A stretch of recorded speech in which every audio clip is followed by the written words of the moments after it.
New Year. Good Happy evening. New Year to you. All right, Betty, you're good to go. Thank you. This is Betty Kay. I'm chairman of the Transportation and Street Activity Permit Committee.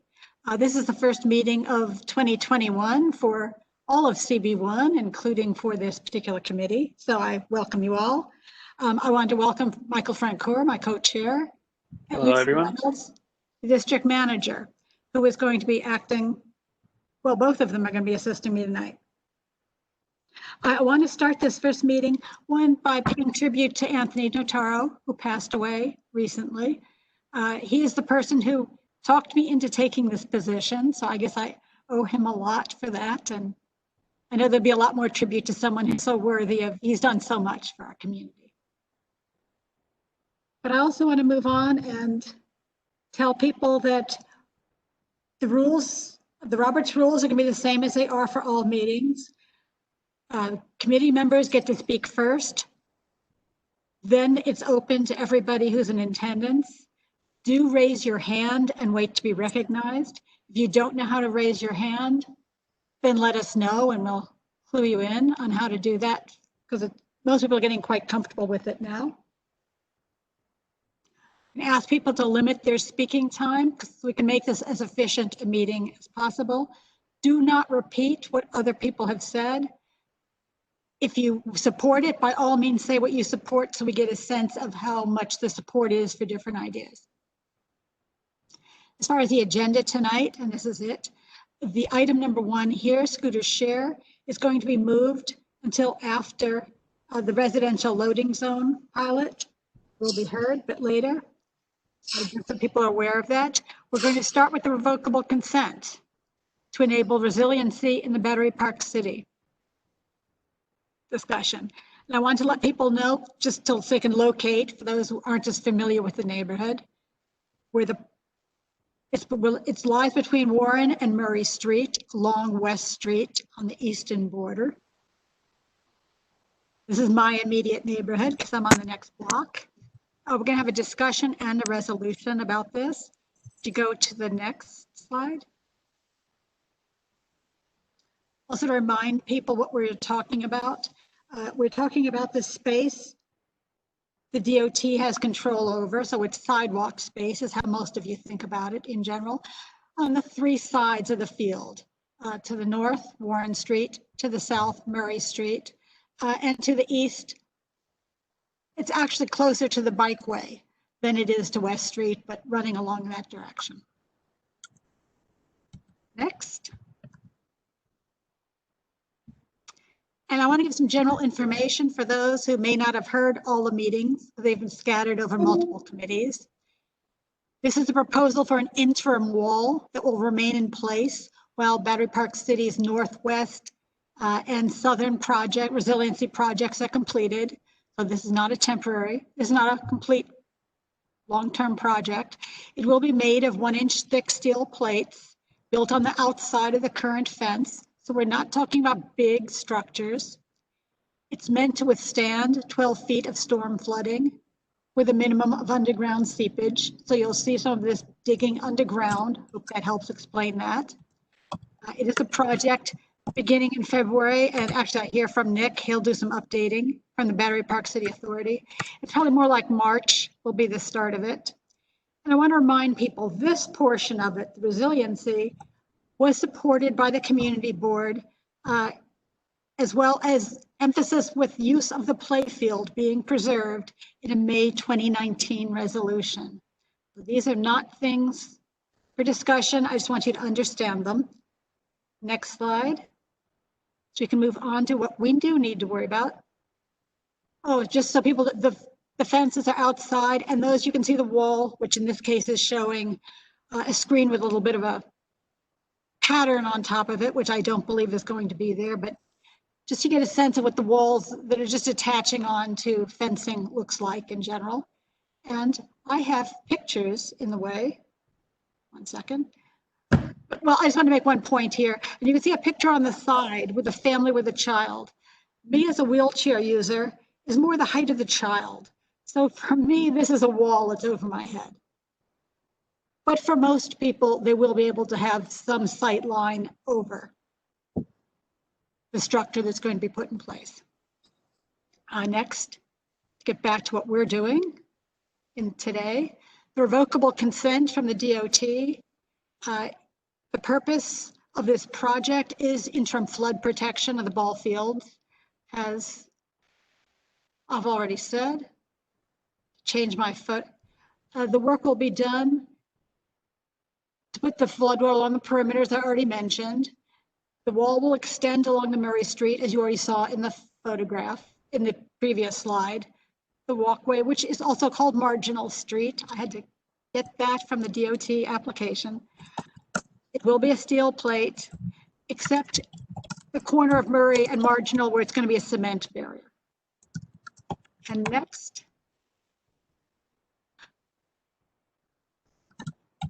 to get a picture, because I'm going to have Jennifer Leung speak a little bit about the process of what it is that's being done and what the role of DOT, because she's from the DOT. Tell us why they exist. Jennifer? Hi, good evening, everyone. This is Jennifer Leung from DOT Member Commissioner's Office.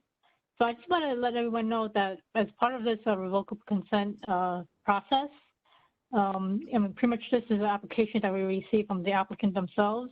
As part of this process, what a revocable consent does is pretty much to give them the permission to, construct the wall. Pretty much something that's above ground and it's on our public street or sidewalk. As part of the process, we also have to make sure that this goes through other agency approvals, and this may or may not include, Public Design Commission or the Landmarks Preservation Commission. The application in itself, it includes like a petition form. There are various documents that have to be submitted. There's also a set of engineering drawings, and there's also a non-refundable filing fee. Since we received all this already, we just pretty much, share this with all the appropriate agencies, have them review it, and, receive comments and feedback between us and the applicant. The reason why, at this point for tonight, I guess what happened was that we did send this to the community board for their review and comment. So, any comments that we receive will be part of our review process. In addition to this comment period with the community board, I guess, there will be a public hearing that's coming up in end of this month, actually, I believe. I believe it's the last Wednesday of the month, which would be January 27th. And this is actually a hearing that's hosted by DOT. Now, after the hearing in itself, there is a 10-day comment period if there are no additional issues. What we will end up doing is that we will actually prepare a revocable consent agreement. And once we have that agreement drafted, we will actually send this over to Berry Park City Authority for them to sign. Once the agreement is executed, the next step is to actually send it to the mayor for his approval, and then it gets registered with the comptroller's office. Typically for revocable consent applications, we don't really, we do send it to the community board, but I don't always anticipate that there will be an agenda item for, everyone to, it's allowed. It's just that we don't have someone from the team to come and present it because it's not our project. It's actually the applicant's project, and they came to us to get that permission. And this is how, the process, how it works. That's all I have for now. Thank you, Jennifer.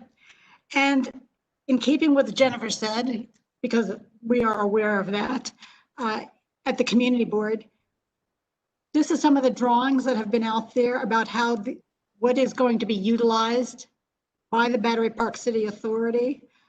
So we wanted to get a little bit of input from them on the plan for how to keep the access and egress so that the people who live or need to get things in the neighborhood, how they will be affected and what is going to be done. So I want to welcome Nick Spordone here, who is here to speak for the authority and provide us with some of that information before you ask questions. Thanks, Nick. Hey, thank you, Betty. That was a wonderful introduction. Can you hear me okay? Yes. I'm sure you're more concerned about hearing than seeing, so I will try to make it brief and productive, but thank you for that introduction, and Jen as well from DOT. So yes, let me run through these quickly, and Betty, again, that was very helpful by way of kind of setting some context.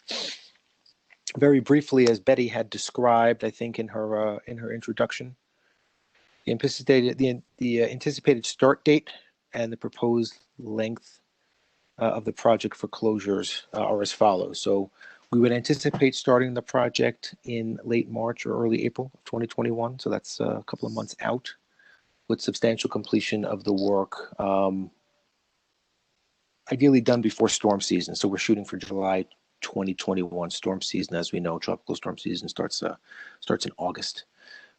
Planting work and some of the actual, the planting components will be completed a bit later, but substantial work and construction of the actual barriers themselves would aim to be done by July, certainly by the start of the storm season 2021. I'll remind the committee here, and Betty had alluded to it, which was really helpful. One of the things that we had done when we were developing the Battery Park City ball field resiliency proposal was to work hand in glove with the community board to kind of scale back what the idea for the project would be. So what we had envisioned initially was what we were calling a permanent solution at the ball fields. As you'll recall, those who were here during Hurricane Sandy and its aftermath, the fields were wiped out. I mean, they were flooded over. They needed to be completely stripped down, the turf replaced, and a lot of construction and repair went into making sure those fields were, believe it or not, open for the spring of 2013. As amazing as a turnaround as that was. When we had first initially conceptualized the project, we thought we would do a permanent solution there. We had hosted a series of what we call the Battery Park City Ball Field Resiliency Project public meetings, number 1, 2, 3, and 4, jointly with the community board, which was really the gold standard. And one of the things that we came up with kind of toward the first half of that project in March or so of 2019, at one of the meetings with some of the power users of the fields, I'm talking about the Downtown Giants, Downtown Little League, Downtown Soccer, as well as the EP committee and BPC committee, we had kind of hit upon a solution that we thought made a lot of sense, which was, hey, there was the opportunity for us to explore, instead of a permanent solution at the ball field, an interim solution. What that means basically is, once we have the North Battery Park City Resiliency Project done and the South Battery Park City Resiliency Project done, those hinges where the water would flow in would essentially be sealed off, obviating the need for an extra level of protection at the ball fields.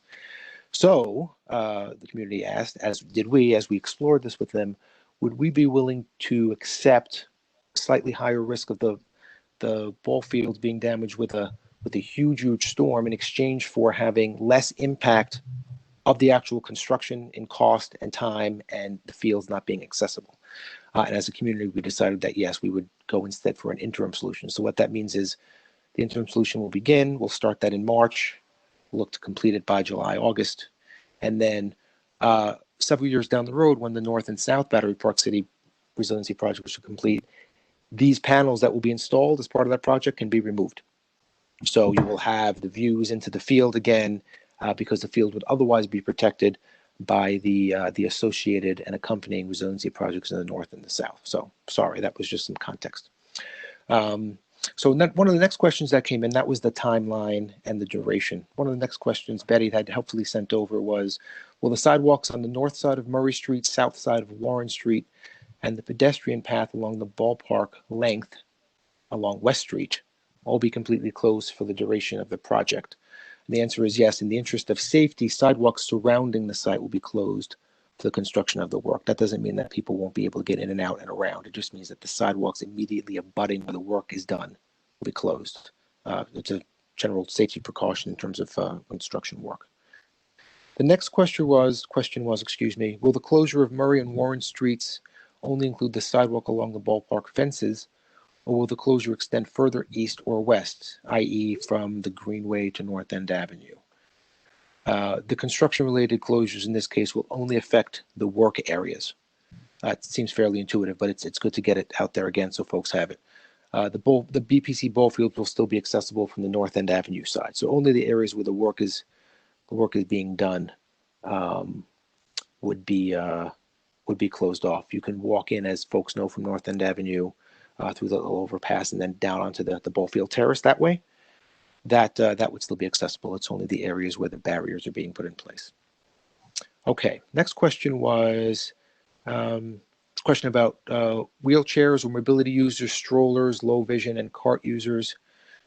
Is one, that they are warned that the sidewalk will be closed ahead of time so that they can plan or take another path. And number two, that there is a ramped way to safely get on and off the sidewalk at the point or points of closure. Of course, a safe ramp, rare construction sites, that's Betty's speaking, not me, is of little value if the pedestrian would then have no safe way to continue to travel, get out of the street, certainly.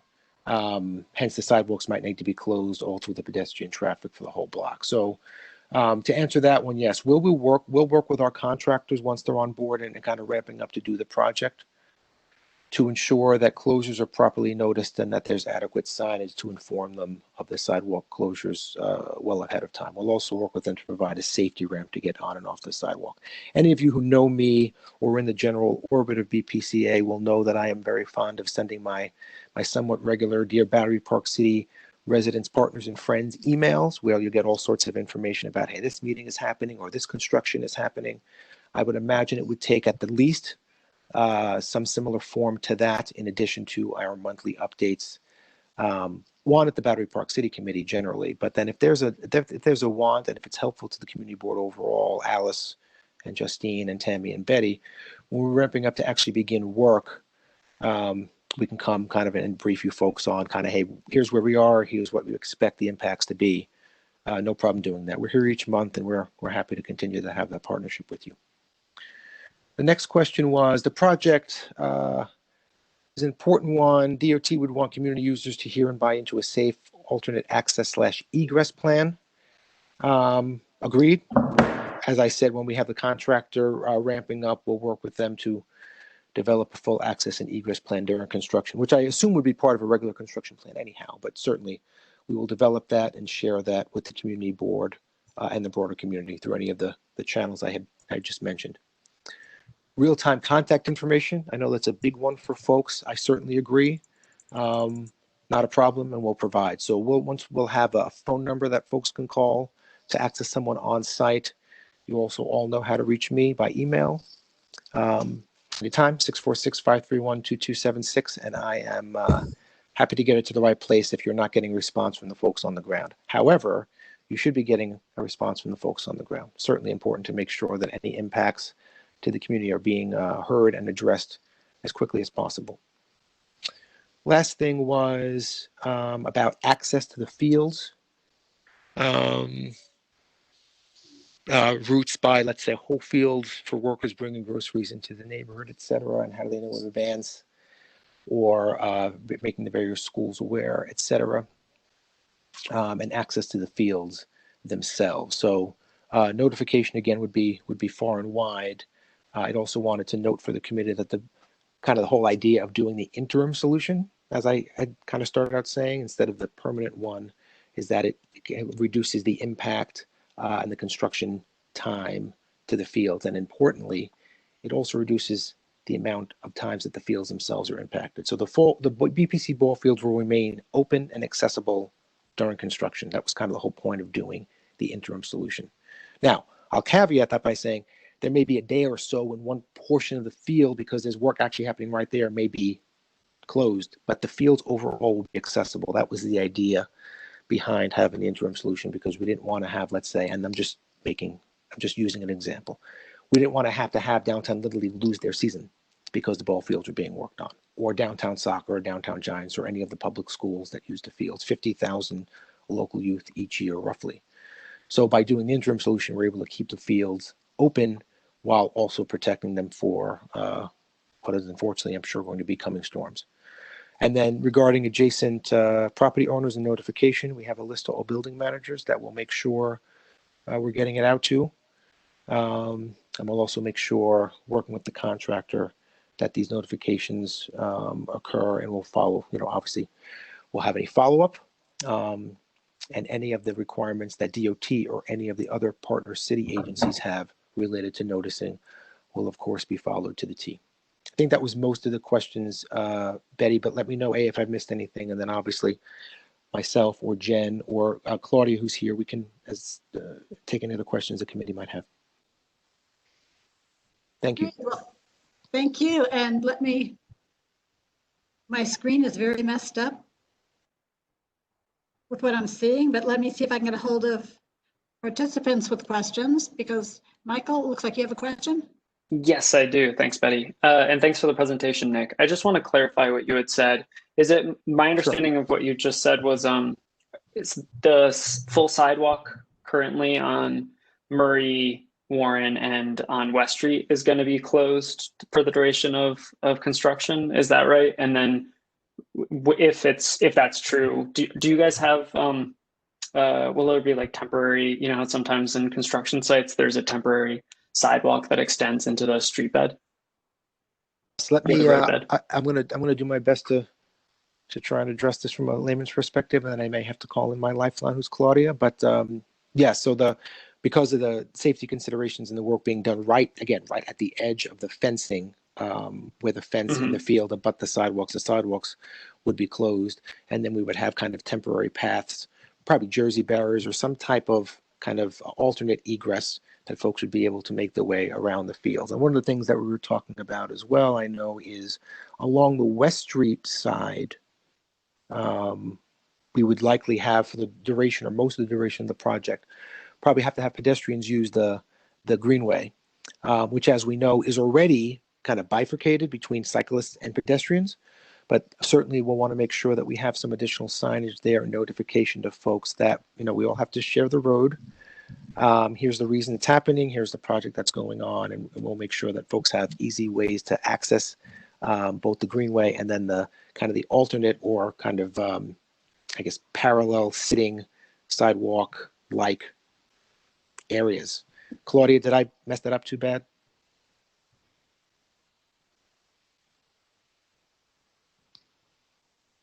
She must be muted. Oh, let's see. She might be in per attendees. Yes, We're Claudia. looking for Claudia. Oh, I think Lucian's got her. Okay, thank you. Now unmute herself. Okay, hi, sorry, I was on mute and I could not unmute myself. Hi, everybody. Thanks, guys. Claudia Colomina. Hey, Claudia. I'm the director of capital projects at the authority. Nick's correct. We're very mindful of the fact that, this is obviously going to be impactful from a pedestrian perspective. And so Nick's right, we're going to be working with our contractor in the next few weeks to set up a significant construction logistics plan that will include, to your point, about having sort of those temporary sidewalks that are protected, within the street as needed. And also just making sure, I was speaking to our director of construction, Fdny, who I'm sure many of you know, about signage along the bikeway to make sure that it's very, very clear to pedestrians sort of coming up the greenway, but also coming from either Murray or Warren Street, that the street further up is closed. We're very mindful of the fact that there needs to be significant signage here, and also just having other protected walkways for people. And as I said, as soon as we have that, and I believe Nick said this as well, as soon as we have that the construction logistics plan, we can share with the board and walk through sort of any questions you might have about it. And as Nick said, our contractor is actually almost on board and ready to mobilize, so we should have that sooner rather than later. I hope it's helpful. Yeah, for sure. Thanks, Claudia. And yeah, as Nick, as you alluded to, I think my primary concern is along West Street. Right. The bike lane the greenway is pretty busy. And so I'm concerned about pedestrians and cyclists having enough space to share there. I know the possibility on like Murray Street and Warren Street, you guys are able to go into the road bed. Is that a possibility on West Street? Like to create, like, would you consider, I know it's perhaps different regulations since it's I don't know, a highway, but would you be able to use that road bed? I know that we had discussed it. I don't believe we were able to use that option, but I can circle back on that and get back to you. I know it was part of an earlier discussion about whether or not, just for staging purposes, part of that lane on West Street could be used, but I don't know that that was something that was pursued, maybe because of the fact that there were sort of tighter restrictions around that, given the project's location. But I can certainly circle back with the board to answer that question. Great. Yeah, that'd be great. Thanks, Claudia. Apologies for not having the answer. Although, can I chime in? One of the issues with West Street, I doubt the state would allow it. What if the state did allow it, is there are right-hand turn lanes there that really separate the cars from the bicycles. And so if you close up part of that lane to pedestrians, that creates another set of issues that would have to be dealt with. Yeah, I think that that might have been the crux of the issue, if I'm recalling it correctly, but I'll just double check on that. I think that might have been part of it though, too, is the fact that if it's a turning lane, it creates other traffic conflicts, and just the large amount of truck traffic that can be on West Street, I think was also a particular concern, but I can circle back on that and get back to the committee on that as well. Great, thanks. Back to you, Betty. Okay, I'm going to call on Alice and then Justine. Alice, you muted? Yeah, I'm here. Thanks. Well, I would say this isn't just a rubber stamping. To be clear, Betty and the committee, when we reviewed the interim measures, it was the idea of that resolution, as I recall, was the enthusiasm of it being temporary and a good use of money, because we didn't see why we would have permanence at that point and we'd keep the ball field open. It didn't respond at all to the specifics of the proposal, which we're seeing. I haven't seen the set of plans that was just provided to me today, which would be great to probably put up on your website, Nick, just so you have them, these revocable consent plans. This was not presented, and correct me if I'm wrong, but I did not, this is not part of a presentation and I don't see it on your website. So the detailed plans of what this all looks like in terms of the specifics, you know, maybe you weren't intending to put them up, but we hadn't seen them. So I'm talking about the flood mitigation plans. And I just was, you know, I have a million questions, but I think that ship may have sailed at this point because it's being presented as a sort of revocable consent when we really didn't dive into the plans themselves. But I guess my question is just on the table of structures. I think one of the things the community was very interested in was the sort of temporary aspect of it. And I'm just wondering, there's about, I guess there's 12 items and most of them are noted as permanent. Can you just describe, just go over that? I mean, so the idea here is that all the fencing, the sonotubes, the steel plates, the concrete beams, the retaining walls, spread footings and piers are permanent and will be used for the later permanent flood barriers? Is that the idea of this? I just was confused by that. You have the stackable flood barriers, there's temporary. Is this just talking about the structural type? You want to take that? It's just a little bit different than what we never, you know, that was all new. Right. I believe that I'm just pulling up the drawings. If you could just bear with me just one second. It may be referring to the actual foundations, because obviously just in affixing steel to, you know, the steel panels to the existing fence, like it requires some fairly significant foundations. So just give me 1 second, and I will. Indeed, and so it's a very permanent structure, and I guess that was my question. I don't think, you know, prior this would sort of movable flood barriers and interim steel flood barriers were noted on the presentation we received. So I just want to get an understanding that these items that are being built in this plan, now that we see the construction documents, are in fact permanent structures, as you point out, to receive the interim barriers. I'm just not sure how those, did those ever go away? What's the thinking in the future of this particular structure? Sure. So just to be clear, I'm on the table of structures now. So the fence posts and the mesh are existing. So that's why, and then obviously the sonotube footings are there. The steel plates, it says permanent. I mean, the thing is that they will be removed after the west and the north projects are in.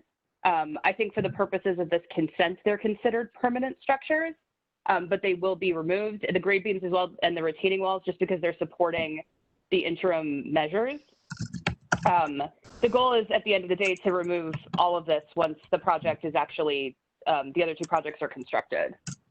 So maybe for the representation here, but the goal is to not have these be permanent structures long-term. Okay. Well, you know, great. I would just say, Nick, going forward, it would be helpful to have that presentation presented to as well, at the time of reviewing things, just because those drawings are very helpful to the resiliency work that you're doing and Okay. to those discussions, because there are things here that I think would have been helpful to have seen. In any case, I don't want to hold up this meeting, but I appreciate that response. And so it sounds like they're sort of semi-permanent. Got it. Thank you. I would say that and Nick, if I could ask you to please put that up on your website or our website, these drawings are very helpful. Thanks.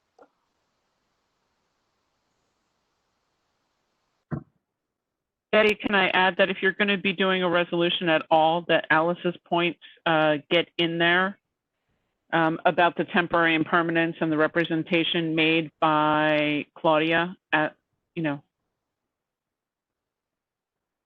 not on the committee, but that seems like it makes sense to me. Yeah. Different entities define the same word as differently. So permanent in the DOT parlance, for the sake of the revocable consent, is permanent in that it requires some construction, I guess. I don't know how to define it, but yes, from our perspective, it's interim, and that'll be removed. I believe it's Go ahead, Claudia, I'm sorry. sort of. I'm sorry. I didn't mean to jump on Nick or anybody else who was trying to speak. I was going to say, like, permanent as compared to sort of what you'd see like a tiger dam or even a muscle wall, like permanent in that respect. I'm definitely happy to sort of just circle back again on those definitions just to provide clarity there. But I think permanent in the sense of like it's affixed to an existing structure rather than something that, again, like the muscle walls that are currently in place at the ball fields that are removable. I think that is maybe the distinction there, if that's helpful and provides any clarity. Can you also just confirm if what we saw at that last design review is all the same, the 5'4" maximum wall height, the existing infrastructure, those are all the same? Those are all the same. And is the cost still estimated at $4 to $5 million? Yes, the cost is still within the same range as was previously discussed. Okay. Yeah, the design, the slide that's up now shows obviously the previous iteration that had the screening, the decorative screening on it, which, if you recall, I believe, I think Nick mentioned this earlier, right? That PDC did not want that, so that's been removed. Right, we had that conversation. We did approve that, yeah. Okay, well, I think I'm getting caught up. Okay, well, thanks, Betty, for the time. I appreciate it. Sure, no problem. And take your hand down, and Justine. Much, Betty. I appreciate it. And thank you all for this great presentation. This has been so helpful. I just wanted to comment and just make the point of the street closures and making space for the people to walk, pedestrians, wheelchairs, whatever, coming through. And yeah, that picture. Thank you so much.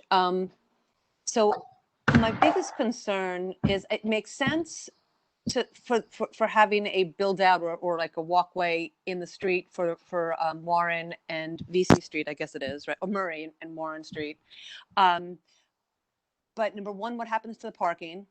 That's question one, and which I'm assuming means it's going to go away. But then I do want to comment, Michael, on what you were saying about going into West Street. I would like to ask if that not happen. I think that there's enough space with them taking and cutting into the greenway, the bike path. And I would also ask that in the resolution that there's some sort of reference to making the obstructions to ingress and egress and walking on the sidewalks as minimal as possible for as short a time as possible. But that's all I have to say. I know it has to happen, so it's not about not having it happen, but just putting that out there.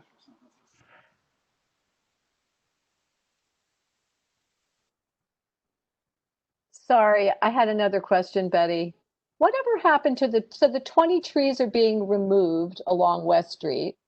Is there any different landscaping that's being proposed here in terms of green space?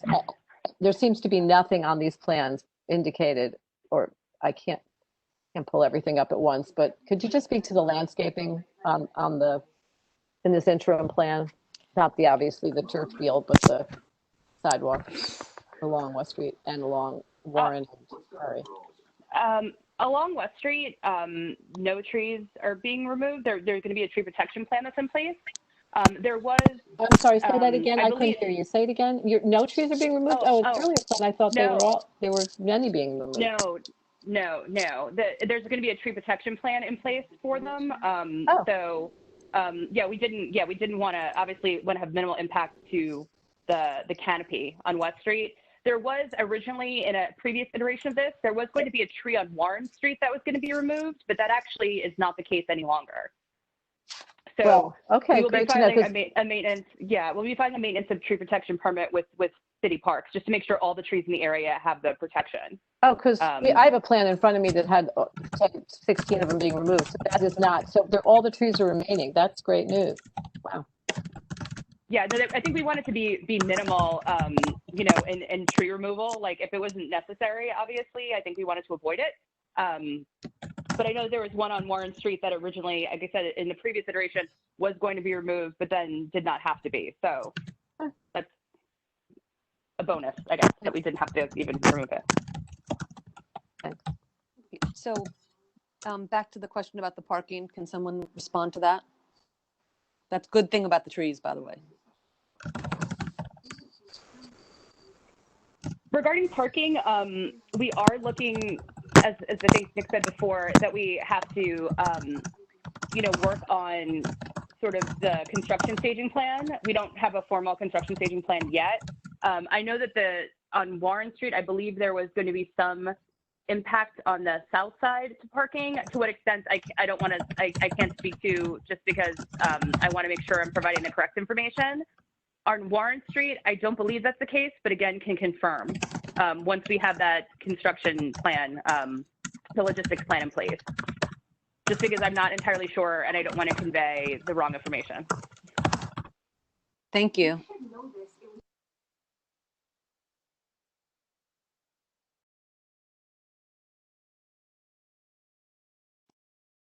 Betty, so you can move on to the next person. Sorry. So sorry, Betty. I was muting everyone looking for some noise that was going on, so I had muted you. You had to mute yourself. It wasn't you, by the way.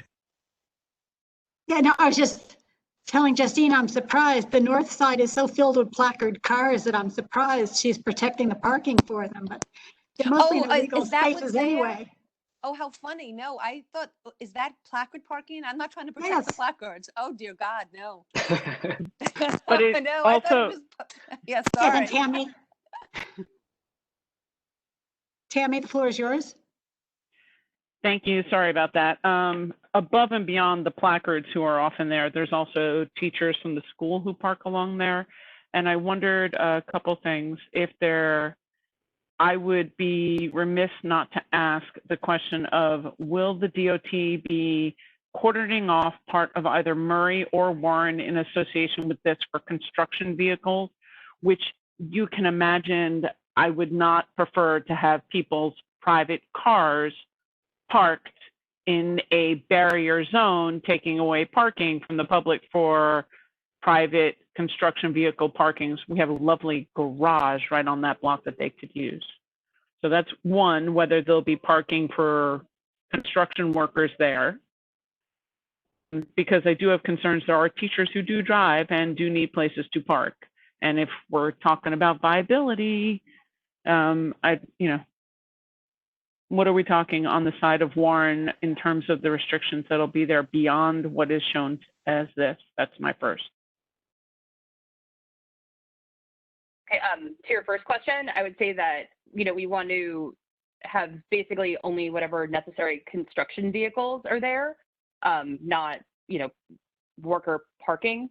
I mean, we can also just make that clear to the contractor that, sorry, you'll have to find parking elsewhere. This is really just for staging vehicles and whatever needs to actually execute the project, not convenience parking for people working on the site.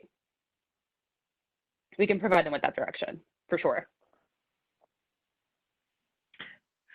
Thank you, Claudia. That's very appreciated. Has anyone done any outreach to the school itself? The school across the street is in session and is continuing. It is a elementary school and a middle school. Currently, elementary schools are in session with the pre-K.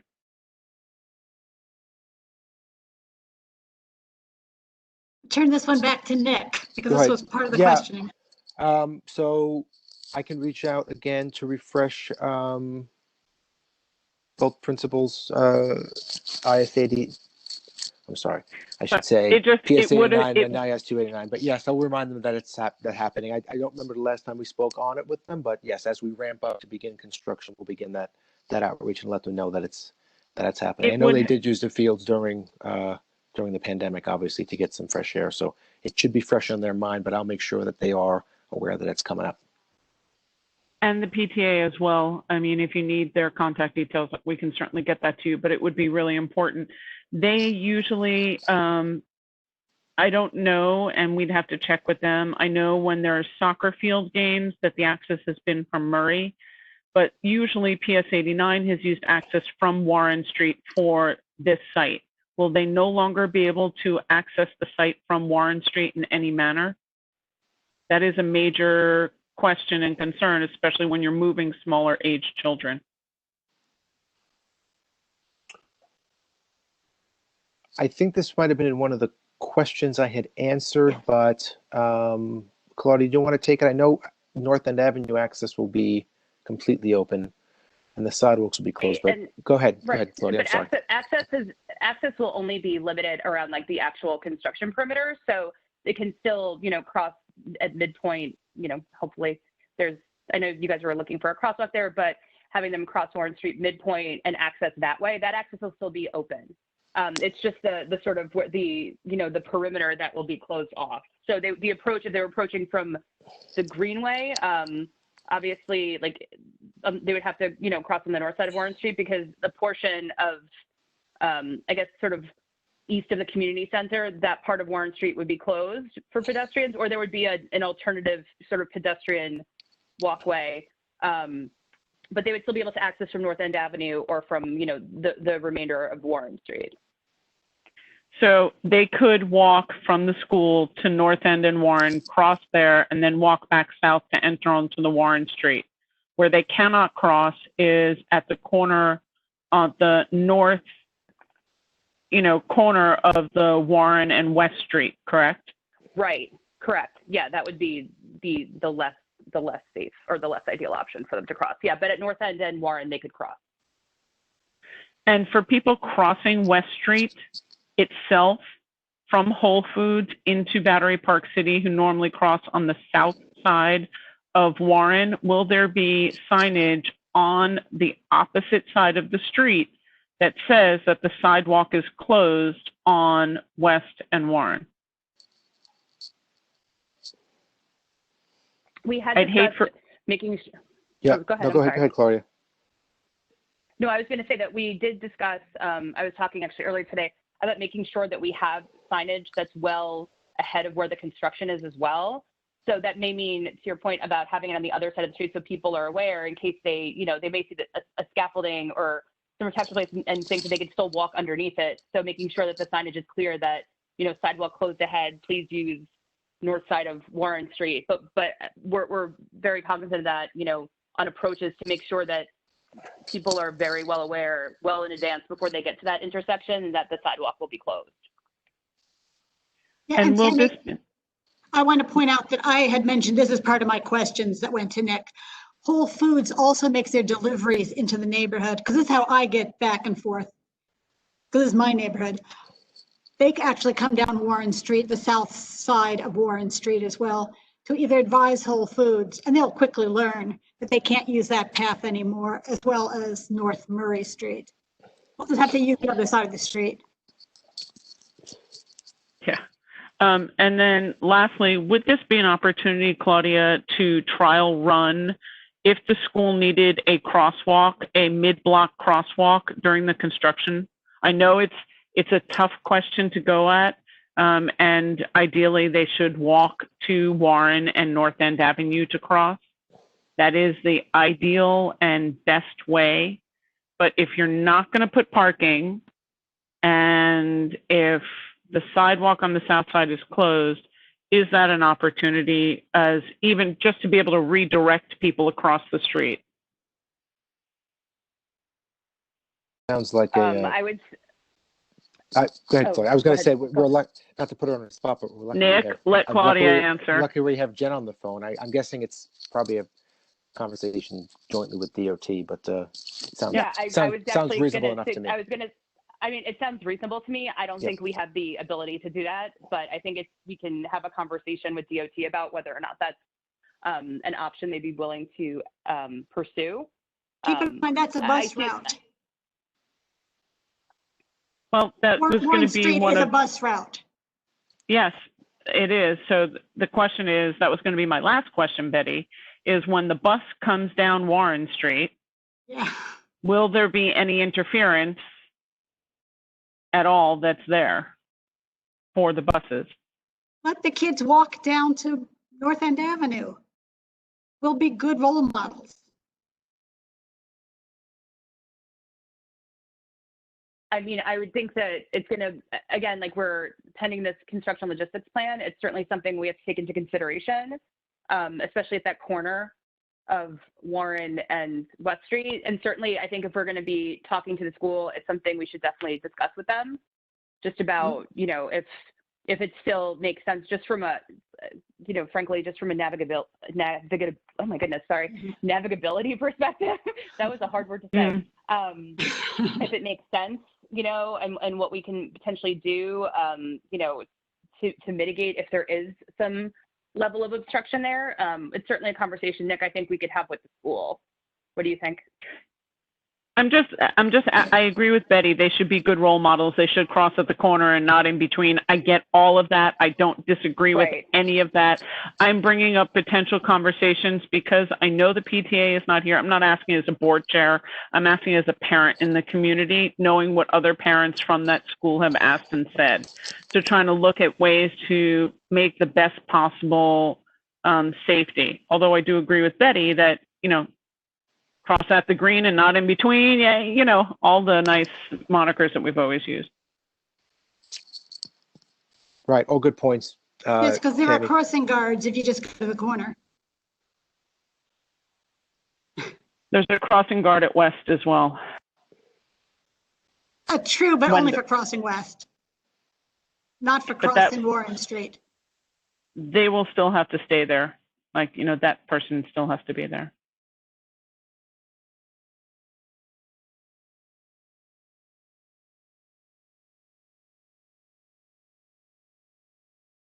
Okay, is there anyone?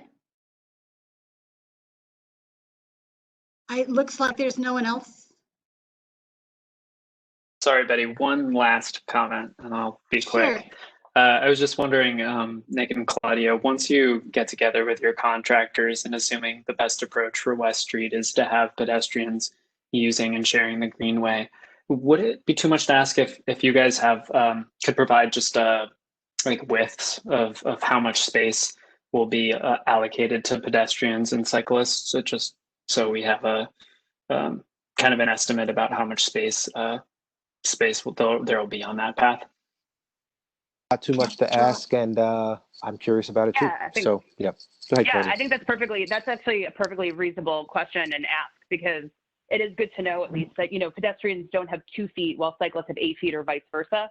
I think we want to make sure there's, you know, enough, again, we want to avoid pedestrian and cyclist conflicts and not have anybody get hurt because there's not enough space. So yeah, I think that's perfectly reasonable, and we can definitely discuss that with them.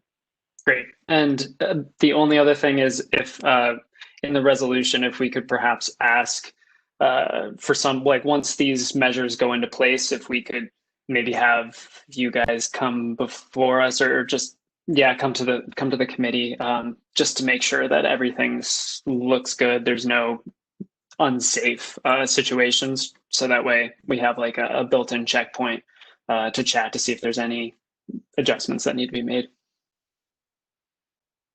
Does that sound Yes. okay? But or if Betty's okay with it too. Yes, I find certainly amenable to us. We're happy to talk to the Green Board on all matters of stuff. And when we have the plan in place and the contract and we're on board, maybe we'll set that, Claudia, for, I don't know, maybe the March or April timeframe, depending upon when we know we're going to ramp up to start. I think we'd want to get back to them as we kind of have that plan in place. But we can connect further on that if that makes sense to you. Good. Claudia, is that okay? Yes. Yeah, that makes sense. Okay, sure. Thank you, guys. Thank you, Thanks, Betty. Michael. Yeah, Great. thank you. Yes, Claire, let's go back to looking at a resolution. And I do want to make one point of clarification. We have two different parties that we're talking about. The DOT is the one for the revocable permission that we're looking for so that Battery Park, so this whole project can move forward. Battery Park City Authority is not really a part of the resolution. They are the ones that where most of the concerns are about because it's about the logistics, which again, they're only in the planning stages of putting together, and they have been very agreeable and amenable in the past to making adjustments. The question is, are we going to have a straightforward resolution that supports the move to move forward with this resiliency plan? The DOT to just give permission for the revocable permission.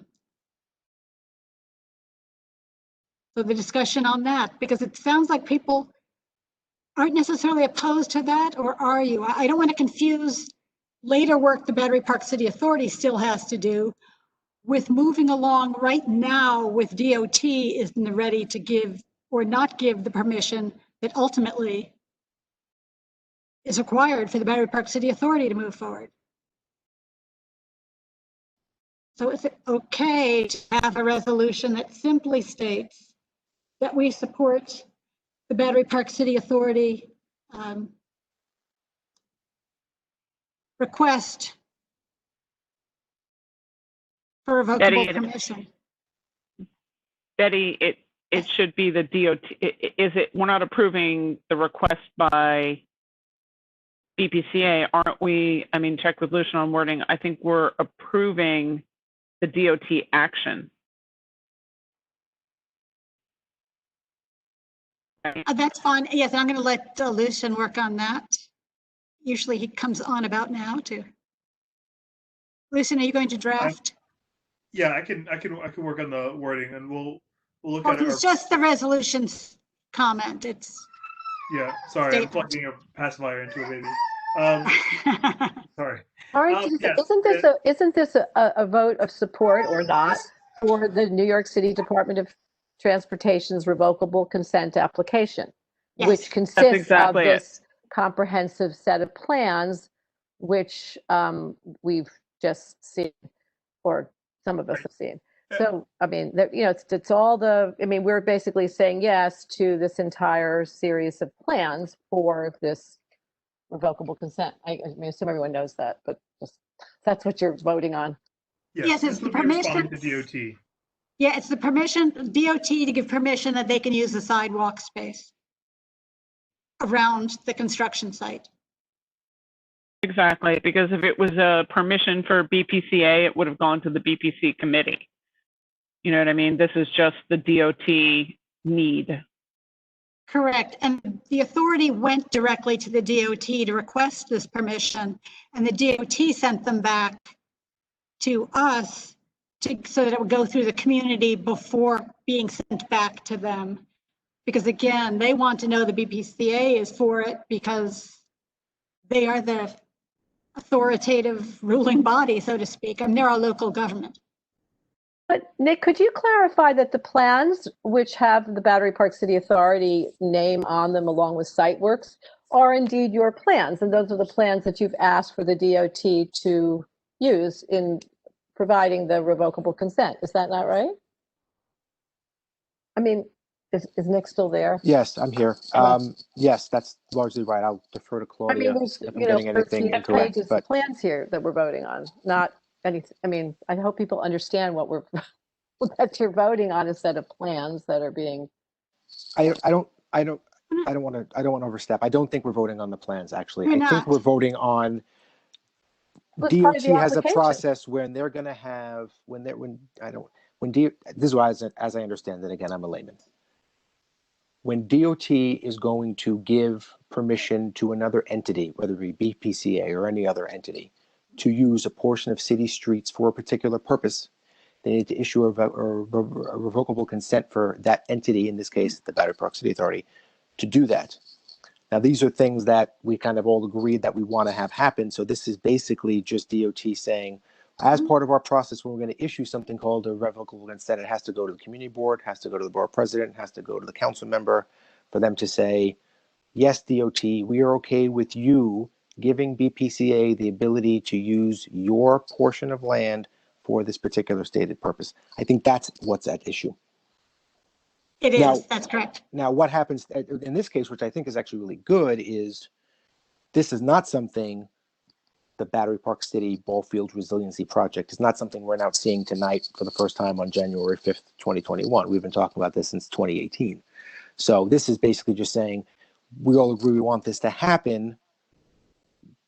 Can DOT give BPCA permission so the work can actually start on the stuff that we all want to happen? That's the simplest way I can put it. If I'm saying it wrong, please let me know, but that's my understanding of it. That's mine too, which is what the resolution basically says.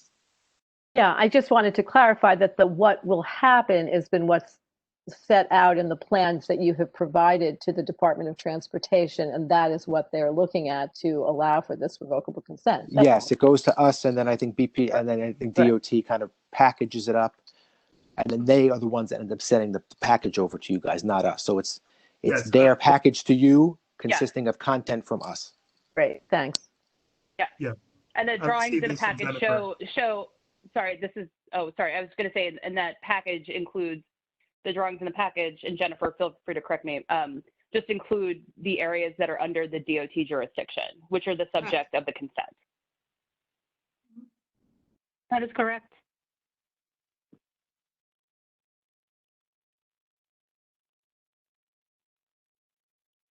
Yeah, no, and I know this comes up every time. There's a right of way or revocable trust that we're not everything else to do with the project, which other committees deal with. We really are only dealing with the very narrow DOT-owned land that's being requested for temporary use.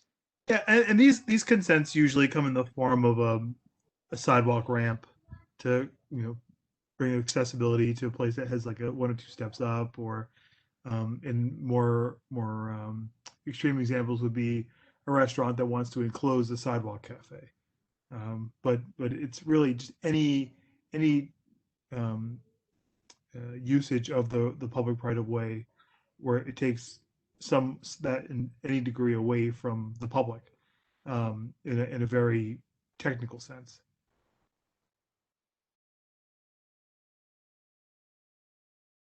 Okay, so if we can move forward, I guess the question is, can we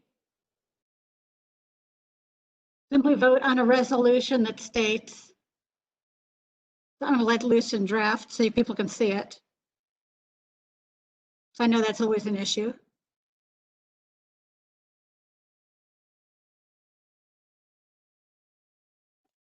I'm sorry, Betty. Was there something that you wanted me to show on my screen? Was that what you were inferring? I'll leave it to Lucian and how he wants to do it, because usually he does some typing or anyway, but I'm therefore happy be to it pull something resolved. up as well.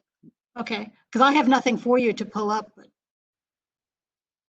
Yeah, I think, Michael, if we I'll create a do you want to create a Google Doc and share it? Yeah.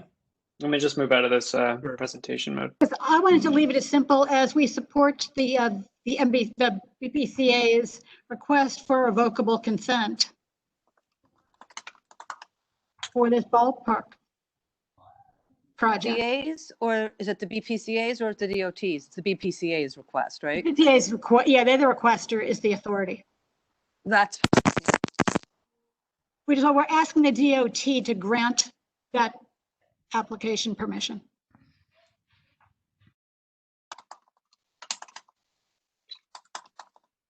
And Michael, if you would share with Lucian at mcb1.nyc. You got it. There you are. Yes, that's right. You may be by default editor because this is in your drive. Perfect. Yeah. Let me grab the link though. I'll send that to you, Lucian. Great.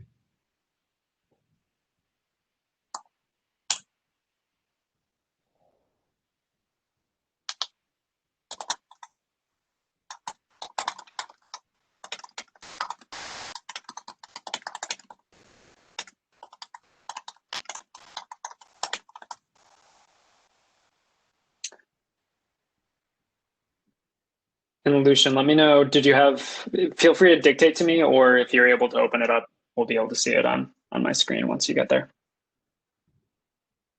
Great. I'll let you know once it pops up. For sure.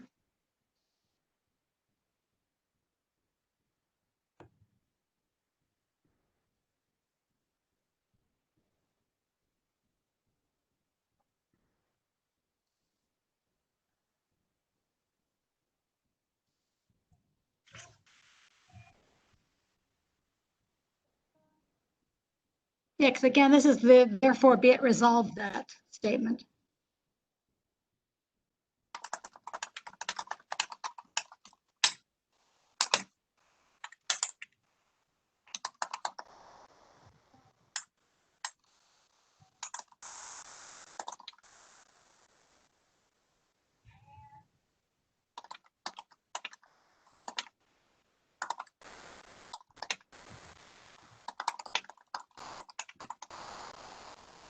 It would actually therefore be resolved that MCB1, so we support the BPCA's application.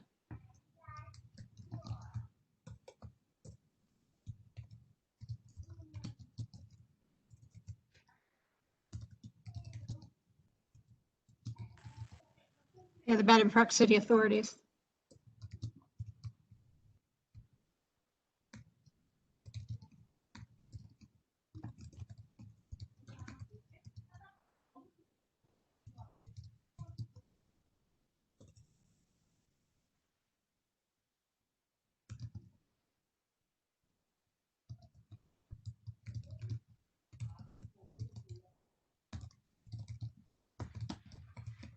Yeah.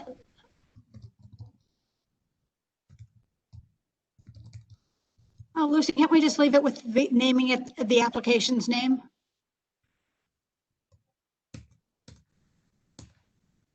Yeah, I think it was just the application for the Battery Parks, the ball field resiliency project.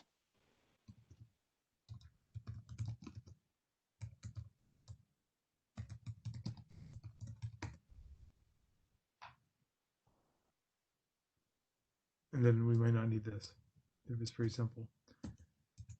Okay, so how's that look?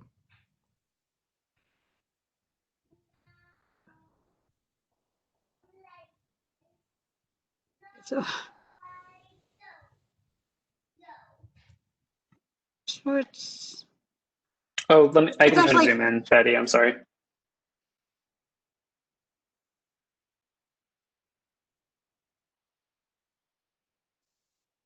Sounds a little awkward, but yeah, that's the basic sentiment, and the wordsmithing would be moving a word or two. But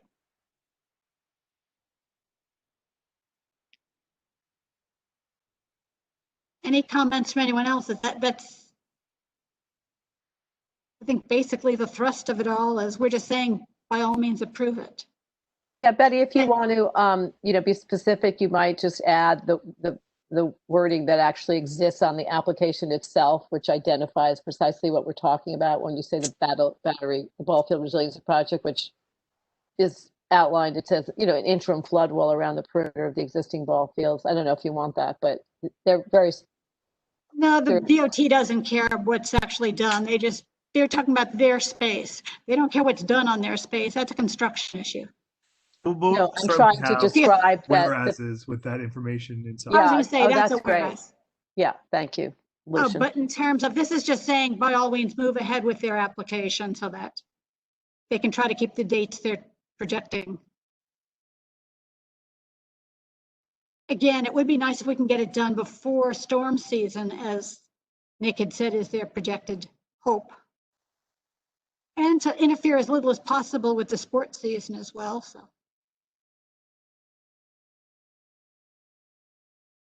Okay, can I call a vote? Betty, I'd like to have added what I had mentioned maybe in the whereases about the clarification that what is noted as permanent in the plan is in fact temporary, and I can give you the 5 areas that they spoke You of. can always send that to me by email because a whereas is not part of what's voted on anyway. So you'll see it for full board, but I think the Like I whole said- resolution is voted on, and so that would be included in the resolution. Thanks, I'll send it to you. Place some in there, Alice, so we know to put that in. Thank you. Actually, the words they use in it are interim. I'm not sure what you're talking Because about. all of these things are interim because they're waiting upon completion of the north and south projects.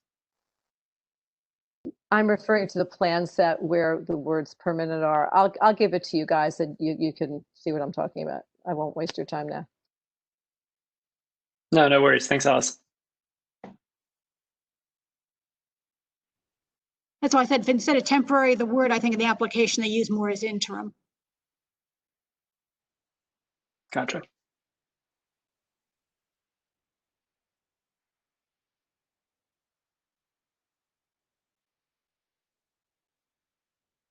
But yeah, as long as that's in there, I'm open to calling the question and second that.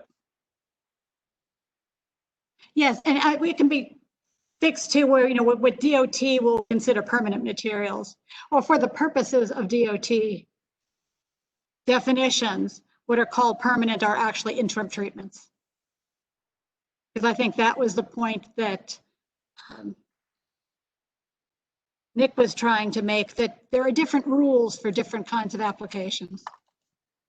But yes, Alice, we hear what you're saying. We'll make sure that that's reflected. Michael, please don't share people's addresses. Stop where you are. Stop your screen share for me. Thank Yep. you.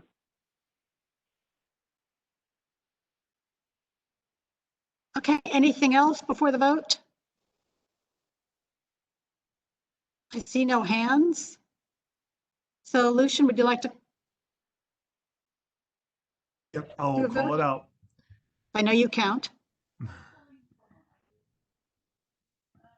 Give me 1 second. And we'll assume everybody is a yes unless you specify for one of the others, the abstain, the recusal, or no. All right, hold on, Gino. Give me 1 second, buddy. Okay, everyone. Amoruso, abstain. Abstain. Okay. All right. Anyone else abstain? Anyone opposed? Anyone recused? Okay. Hearing no one else, I believe the measure carries. Okay, great, and we'll get this done, and all of you will see it before full board with all the whereases. Thank you. If we can go back to the slides, now I'm going to turn this over to Pamit, who's going to talk about placard abuse at 212 Warren. He is one of the residents there and can represent his whole group, because it's a true, Pamit, that you are representing, other people are going to cede time to you. Pamit, are you muted? Sorry, I was just updating the vote sheet. Let me unmute Pamit. Pamit, you're good to Yeah, go. very good evening. Yes, many members and residents are on the call and they've ceded their time to me. Thank you. Yes, yeah, please move along and let them know when you want the slide changed. And Michael will Fantastic. do that. Yeah, I'll start with intro, Betty, and then we can go through the slides Sure. and then I'll have some closing thoughts on that. Good evening, everyone, committee members on the community board and the transportation committee. First and foremost, thank you for all that you do for our community. We understand it's a lot of volunteer time from your family, so that's well noticed and appreciated from our perspective. On behalf of our North Battery Park neighborhood, we wanted to request a rapid approval to change our parking sign at 212 Warren Street, formerly known as 22 River Terrace, back to our red no standing anytime sign for the safety of our community. Now, I'm joined this evening by many of our neighbors from our building, adjacent buildings, leadership from our condo board, and also Nick Salvadoran from BPCA, who's also in strong support of this request. As background and context about our building in 212 Warren, we have about 166 condos, ranging from 2 to 6 bedrooms, so certainly a heavy family building. And with that, we embody everything that you would expect in a Battery Park building, living the Strollerville concept, from families with infants, elementary, middle, high school students, to seniors requiring assisted care. We have heavy usage on a day-to-day basis of our front door entrance for all the residents who pull up with their cars, Ubers, taxis, special needs vans, minibuses to school buses, and even school minivans. We also have heavy usage of these spots from multiple FedEx, UPS, USPS deliveries every day. In fact, we have about 10 to 15 deliveries, so heavy access is quite common from these trucks. Now that's just our loading and unloading needs, which is compounded by the volume of traffic of contractors moving trucks and other daily needs. And that's just our building. In addition to that, our building is on the corner of Warren Street and River Terrace. So we have heavy pedestrian traffic as residents and others from New York City enjoy Rockefeller Park. So this is a community issue in addition to our building issue. So that's some context, and we prepared some slides I can quickly take the committee through. The first slide here is what the current situation looks like with placard abuse and those who have now used this space as de facto free parking. If I take you to the next slide, this is what we used to have, is this no standing red sign, and this is our request for resolution tonight to get this sign back to make this safer for our neighborhood, our building, and our community. If I take you to the next slide, about a few months ago, this red sign, no standing anytime, was changed to a no parking anytime. And what that has now done is the next slide, and has created the congestion that we seek the committee's support to resolve. This is what our street looks like today. In fact, you can see in the foreground there, that's actually one of those bobcats from Battery Park City Authority. It's stranded and stuck, and you have this congestion that happens throughout the day, given not only the volume of traffic on the street, but the context of what we described with 166 residents, 166 units in our building. So our request is to change the sign back to the red no standing sign is really based on 4 considerations that we'd like to share. One, BPCA fully supports this request. Nick Sauer-Dorn is here, and he and I have worked on this 4 years ago, and he's also been very helpful with his leadership on this topic for us, and he fully supports this. So Nick, thank you for that. Second is safety. And there's a couple areas of safety that each of them stand on their own, and I'd like to talk about some of those. So one, safety for our residents. The parents with infants who load and unload their children into car seats, highly unsafe. If you see where this Mercedes is pictured, you can imagine the challenge and the risk that it poses to the parents and to the infants. We have one resident in our building, Linda, whose son has special needs and has a special bus come. Oftentimes she can't load her son here and they have to pull on Warren Street, only to create more congestion on there. We have the seniors with special transportation, children in the morning who drop off and pick off with school. And with COVID, there's a much higher frequency of parents using cars and buses and school vans. So with these reasons alone, we think this merits a revert back to the original sign that we had. But in addition to our own building needs for the community. So we talked about the pedestrians who walk. It's important for them because River Terrace has a curved angle. And as you can see, a southbound car like this Mercedes in the picture traveling would potentially hit a pedestrian who wouldn't know. We also ask for the safety for our FedEx, UPS, and USPS drivers who support our building and the community, who block and are exposed to traffic, and we've seen near misses. We also ask for the safety of Fdny. We've talked to the fire ambulance that you see parked behind this green truck.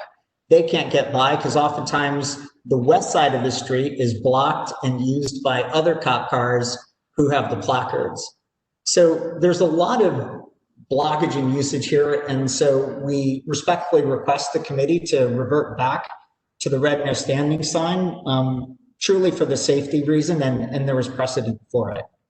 So I'll pause there and would be happy to answer questions, but hope you feel and support that this merits, the merits stand on their own. And again, I'm supported by many people from our building if you'd like them to add, but I think the issues are quite clear here. So thank you for your support and consideration.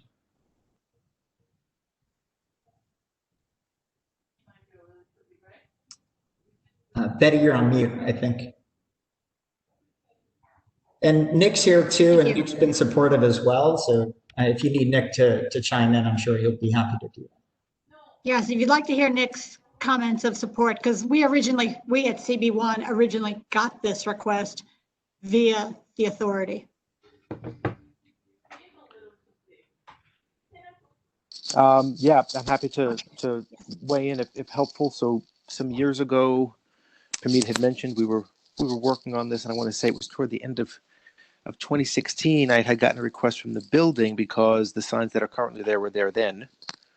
And I had reached out to Jen, our partners at DOT, to have them take a look, and the signs ended up being changed to be the no standing zone, which I think actually ended up functioning to great effect for a number of years. Then toward the end of last year, I think they were changed back, and I think that was because of some type of demarcation or categorization that the city has for that particular stretch of sidewalk.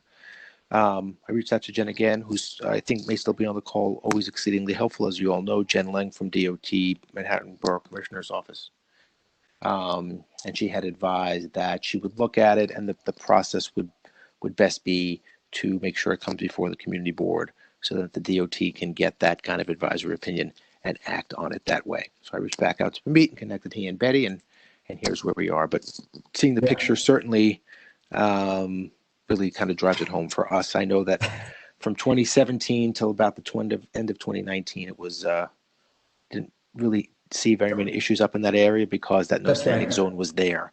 As a result of the no parking zone, you almost kind of have the perverse kind of impact, which is you can't park there, but anyone who has a placard will just park there, resulting in essentially one lane of traffic for two directions, because people park on the other side of the river terrace, and then people park right in front of the building, and then you'll have, let's say, a double parked truck, and that leaves you one lane for both northbound and southbound traffic, which is suboptimal, I think, to say the least.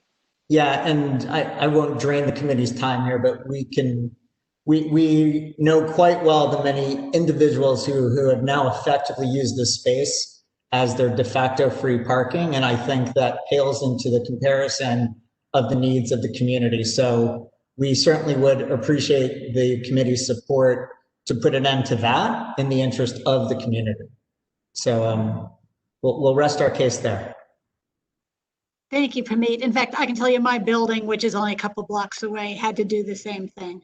So yes, I will acknowledge I'm very sympathetic. Thank you.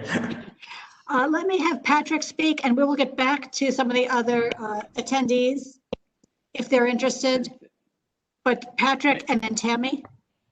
Thanks, Betty. Thank you, Pamit, and Nick may have answered my question or alluded to it. I mean, I appreciate what the folks at 212 Warren have put together here and what they're going through. But what I'm struggling to understand is what makes this situation different than the many other individual situations that we see around Community District 1. I mean, I'm looking at the picture right now on my device that is what we call Monday in the financial district. I mean, that's all over the place. So I'm wary of whether we're setting a precedent to take individual building by building applications, whereas there's something that is truly unique about this situation that we're being called to address.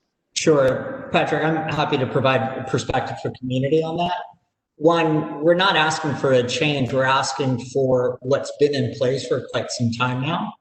So we used to have a red no standing sign, and that was changed to a white no parking anytime. So we're not asking for, right, so we used to have this, and our request is simply a revert back to this. Now, and may I add that no one quite knows why they were switched. Right, and there's no apparently records of it, etc. So what we're not asking for any special treatment, but the reason I brought the broader context is because this is a community issue, not just a building specific. And right.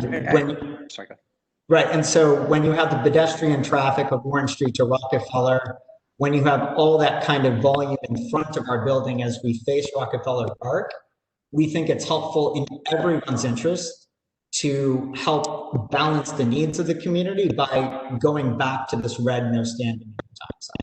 That's really our purpose. And I get that context, and believe me, 100%, I think you're right. I'm just saying it's a community-wide issue that that needs addressing at a holistic level. Sure. What I'm more moved by is that this was something, and I think you squarely addressed it, Fdny, and that this, what I think Nick was alluding to, is that this was one way before, and for reasons unknown, it's been changed, and so the request is to change it back. Yes, and I guess sir. with DOT on the line as well, can we, is there any understanding since, you know, Nick last communicated with you, Jennifer, or team, why that change was made?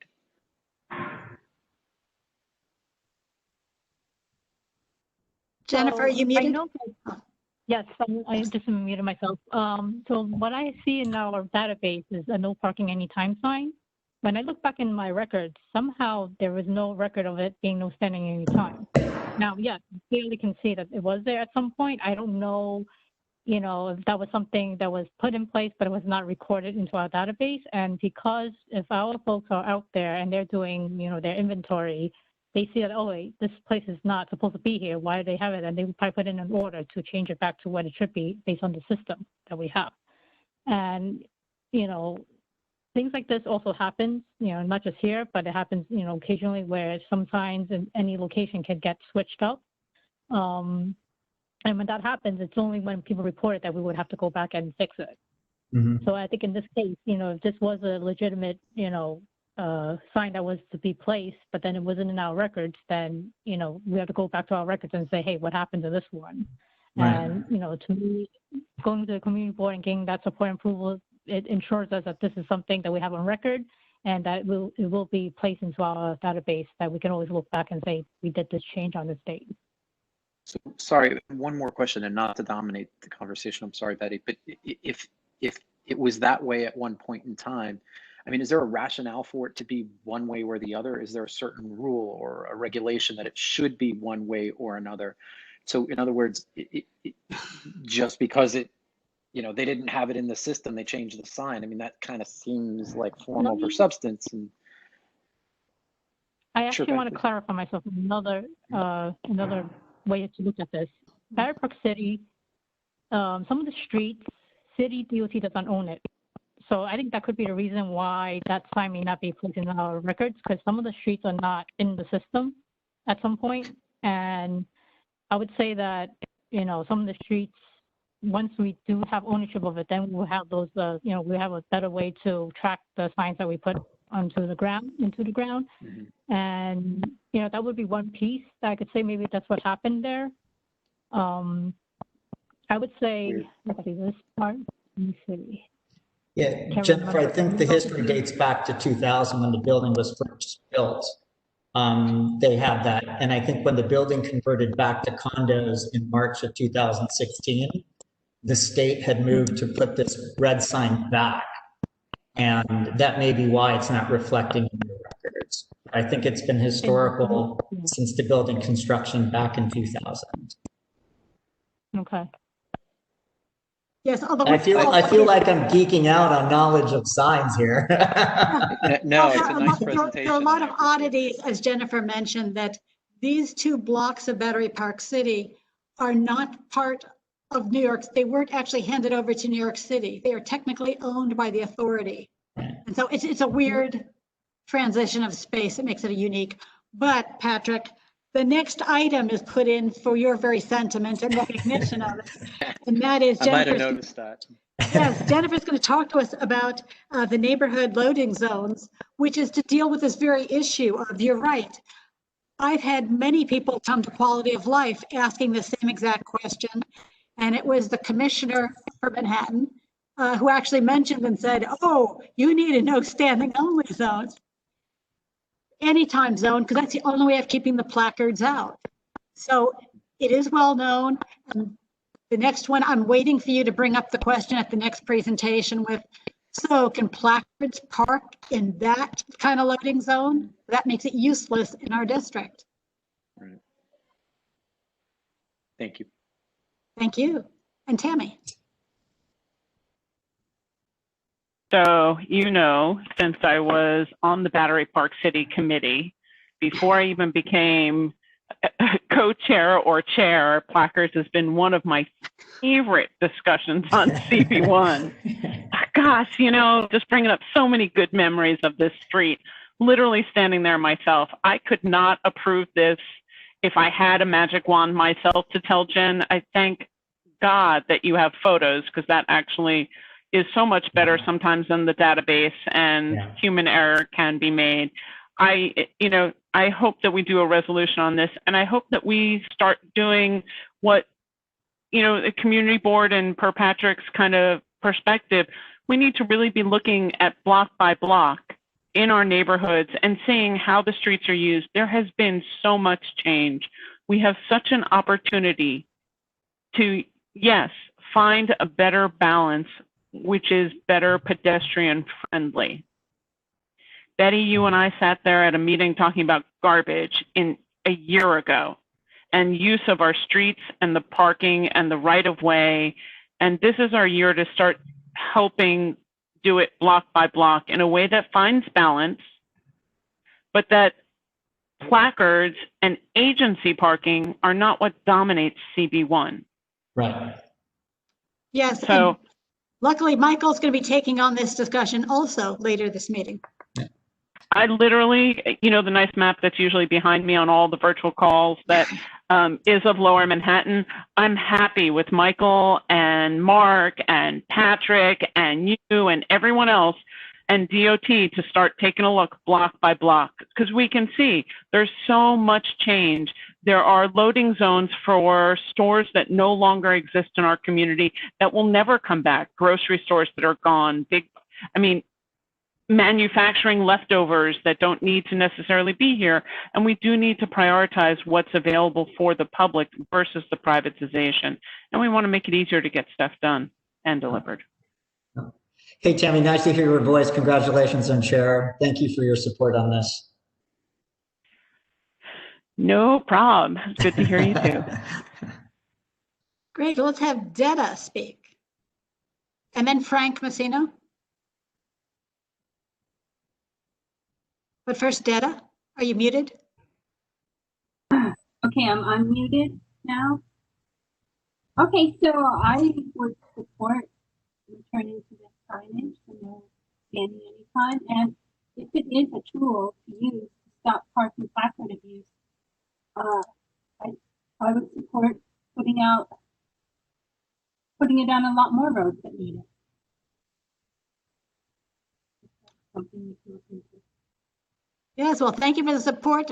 Tonight, this particular resolution is going to deal with this one particular property, but with Michael's discussion, we'll bring that back again. Because I agree, that seems to be a very common interest on the community board.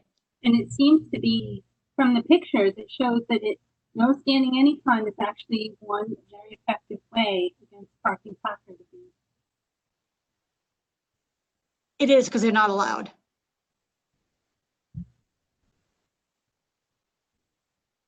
Great. If you finished? Great. Then Frank Messino, you want to unmute yourself and speak? Right, you're good to go. Great, thank you. I am also a resident of 212 Warren. I've been a board member for the last 4 years, and as you can imagine, this is an issue that's raised frequently. I think one issue, going back to Patrick's question, just to underscore, I think what also makes this a bit unique is between our building 212 and the Solaire at 20 River Terrace is a public bathroom. And we often have taxi and limousine commission drivers, we've got the gig drivers, we've got regular delivery guys, often stopping there to double park anyway because of the bathroom. And that begins all the way down the block in front of our building, some of the challenges. So when we look at the things that are, I think, a bit unique and exacerbating the safety issues that Pamit did an excellent job laying out. That's certainly one of them as well. Thank you. In fact, I'm looking to see if Pat Moore, you're here. You can take a cue from that, and we need more public bathrooms. Thank you. That was a conversation we had many years ago and got no traction on. Yeah, But maybe we can take it up again. Well, it sounds like there's general support then for the resolution. I'm going to ask Lucian or Michael, whoever's going to handle it, because I know I already sent on the resolution to you for this one. Again, Sure, I'm happy to try to pull that up. Okay, this again is a very straightforward one. Thank you to the committee and to everyone. Really appreciate it, both for our building and the people who don't know that we're doing this that have a positive impact. So thank you for that. Betty, I have a comment. Can I go? Please, yes, please. It might be more appropriate to have a less extreme no parking anytime, and additionally have under there what you see at other places, placard parking not allowed. That might be a better solution.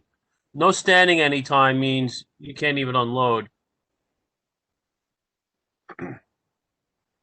That is a limitation. No parking means placards can go there. I'm going to turn it over to Jennifer for Not necessarily if they put no placard parking. It doesn't matter what the sign says. If there's no That's my parking question. allowed, that's my question to Jennifer, is I've never seen and never heard of. I've seen it. A no placard sign. I've seen it. No placard sign. I want the DOT. We don't have those signs anymore. No placard parking. Why were those discontinued? I don't have an answer to that. I don't think we use them anymore. But they did exist, and if they did exist, we can try to get them reinstituted. Can you find out what the disposition of them not being used anymore is, and get back to us? Okay, I'll circle back on that one. Yeah, because I've seen those around. I think there still might be a few around. Why they discontinued them, I you can guess the reason and speculate without more comment on that. But that would be the best use of that sign there in that particular location, because they can still get tickets with no standing anytime. Great. Although right now, since it's not an option, I'm glad to hear Jennifer's going to get back to us with why it's not a sign that's in current use, no placards. But for now, the therefore be it resolved would be that we implore the DOT to please change as quickly as possible, because they're concerned about schools, the no parking sign at 212 Warren's entry on River Terrace back to a no standing anytime sign. So it's a pretty straightforward request. People are ready to vote. I'm going to turn over to Lucian to take a vote. Again, assuming you're a yes, unless you choose one of the other options and identify yourself. Okay, everyone. So anyone opposed? Hearing none. Anyone abstaining? Hearing no one. Is anyone recusing themselves from this vote? Hearing no one, it passes unanimously. Thank you. Thank you again. Yes. On behalf of everyone, really appreciate your help and support. Nick, thank you so much as well on behalf of all of us. Everyone, thanks for the meeting. Thanks, Betty and team. Well, yes, and thank you, Nick, because you're the one who gave me a lot of the information and made it easy. So, did a great job on that. Okay. Government working for the people. This is what it's all about, folks, at the grassroots level. Building No, Nick, you gotta stop now. Oh, stop. With that, I'm going to let you guys go. Thank you, everyone. Thank you. Before moving on to moped share, I am going to go back to Jennifer Leung and see if she has anything to say about neighborhood loading zones. So I don't have any additional information for the pilot program. I just know that we will always welcome suggested locations that our office can certainly review with our colleagues. I know that throughout Manhattan and maybe even other parts of the city that there is interest. So, there is I think part of our website, there is a contact that you could actually, put in a request for locations, or you can easily send me an email and, let me know what locations are you guys looking at. Well, thank you. We can look at that. My one question, if you can answer it, is most loading zones, it is legal for placards to park there, which, as you can see, makes them useless in Fdny, makes them useless in Battery Park City or anywhere else in the district. Do neighborhood loading zones ban placards? Not that I'm aware of. I think that is something that I could actually have to bring it back to the team. I mean, this could be something at a higher level with, with legislation too, or something along the lines of policy. That would be very interesting feedback to get, because again, yeah, I'd like to get back to Patrick. He's not the first person to raise this. We need some kind of general plan of something that we can utilize in our district because we have so many placards. It is such a problem. And in front of residential entries, so many people need that space or they end up getting stuck like I do. I'm always have to exit and enter everything in the middle of the street. And it is awkward going out and having to curving around moving traffic all the time because we can't get curb access. So yeah, the information would be helpful so we can move on with it. Okay. And see if that's even an option for us or what we need to do to move forward to ask them to consider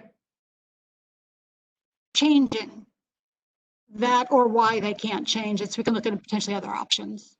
So if you have any ideas, also if you could get back to us with that. I would have to check with the team who's working on this program. I mean, I'm sure there might be something that they're working on as we speak. I just know that at this point, I haven't heard anything new. I know when they piloted it, the locations, the few locations throughout the 5 boroughs, I still haven't heard feedback from them, but I know I have received only mixed reviews. I mean, some of them say they work and some of them say, it doesn't work very well, but I need to definitely find out more from my colleagues. Great, because maybe if they put in no placards, that would help them work a lot better. Because again, in front of residences like this, a couple of spaces is the issue over and over again that we get requests for. And Quality of Life used to get the requests before this committee existed. Okay. So that would be great. Thank you. With that, then, any comments from anybody? Otherwise, we'll move on until we hear more. Yeah, one comment, Betty, if you don't mind. Yes, please, yes. First, I just wanted to second what Mark had mentioned to Jen. And Jen, if you do find anything out about why those no placard parking signs were phased out and what, what obstacles there would be to bringing those back, I would be very interested and I think everyone, as you've heard, would be interested in hearing about that. And then second, just the question about the residential parking pilot. I was curious.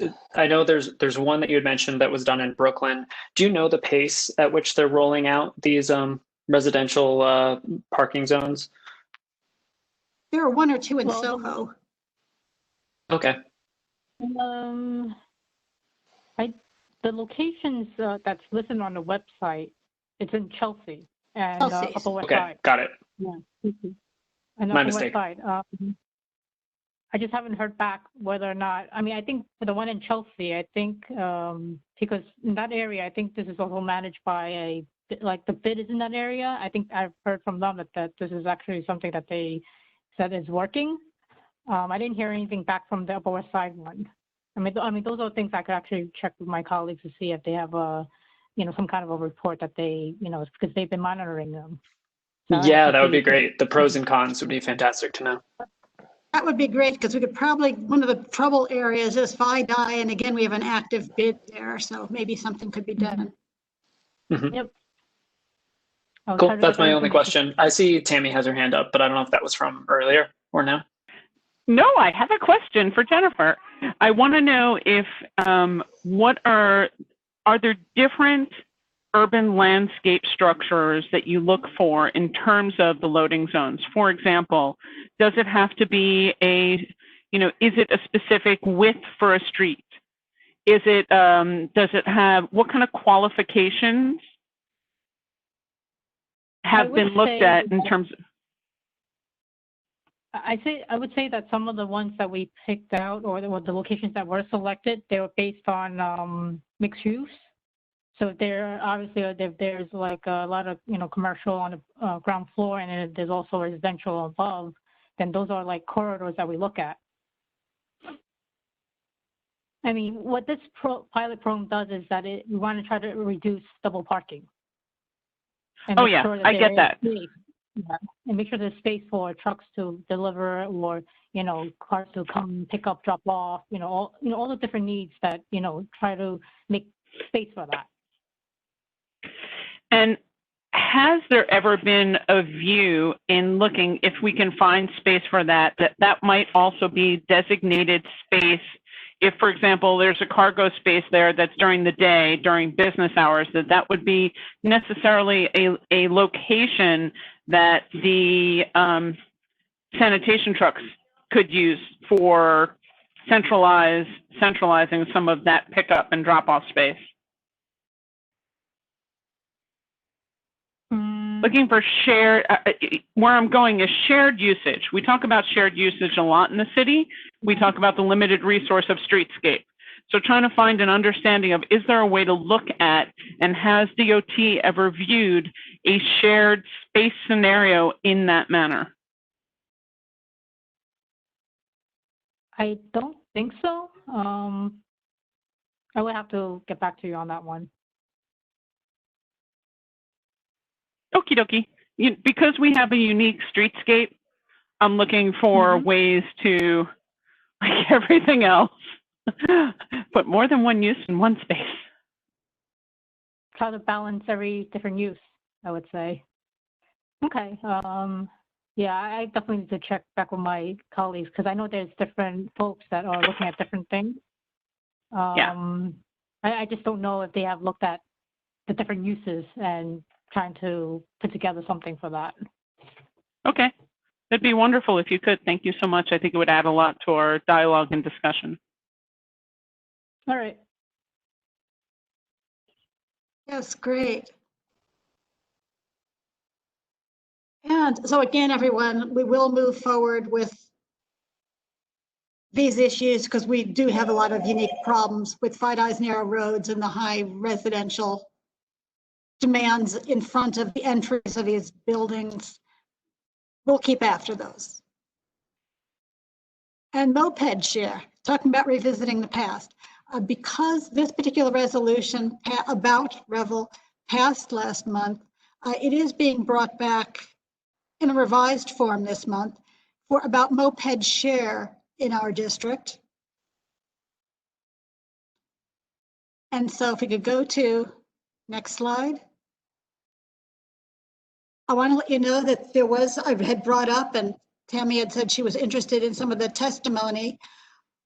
What was said, and this was from Polly Trottenberg while she was still commissioner, some of the things she found advantageous using the model of bike share, which is where the DOT had the most experience with. She was drawing on that, but finding that a multi-year contract that grants private sector partner exclusivity and an incentive to invest and deliver for the long term. A location-based approach with strong rebalancing was more possible when you had a single group. There was a high safety and maintenance standards could be set and established with service agreements. Things that were more difficult when you had multiple vendors out there. Extensive community outreach through local stakeholders to identify locations and that were needed, because again, even things like the scooter share is in very limited spacing. Affordable pricing because they're trying the DOT to move away from for-hire vehicles and other cars. So to make it affordable, that the average person would say, hey, this may be an affordable transportation option. But separate from that, they require discounts for low-income New Yorkers to bring equity. Was easier to promote as well if you had something that was cost-effective, which having fewer vendors made more possible. You could put more demands on your vendor if they had a possible market where they could break even or even get some gains. So with that, go to the next slide. I want to let you know that the resolution, because I want to bring it forward before the full board again, the whereases change order a bit, again, to focus on the fact that we're leading up to it being a share, but only one of the resolves that you passed last month is actually changing, and it is an addition. So what you see here on the screen for 1, 3, 4, 5, and 6 are exactly the same, no changes. But number 2, the additional one, for those who don't have a screen they can see, we would encourage, MCB1 encourages the DOT to allow only one moped share organization to operate in Manhattan in order to facilitate corporate investment and partnership in conjunction with desired city regulation. Because it appears what most people do want is more regulation regarding the safety and health and when things are done. So I'd like to have the conversation based around that. Anything you want, but specifically make sure I'll be asking for that feedback. Hey, Betty, I thought yes, that sorry, that's the chopper behind me for dinner.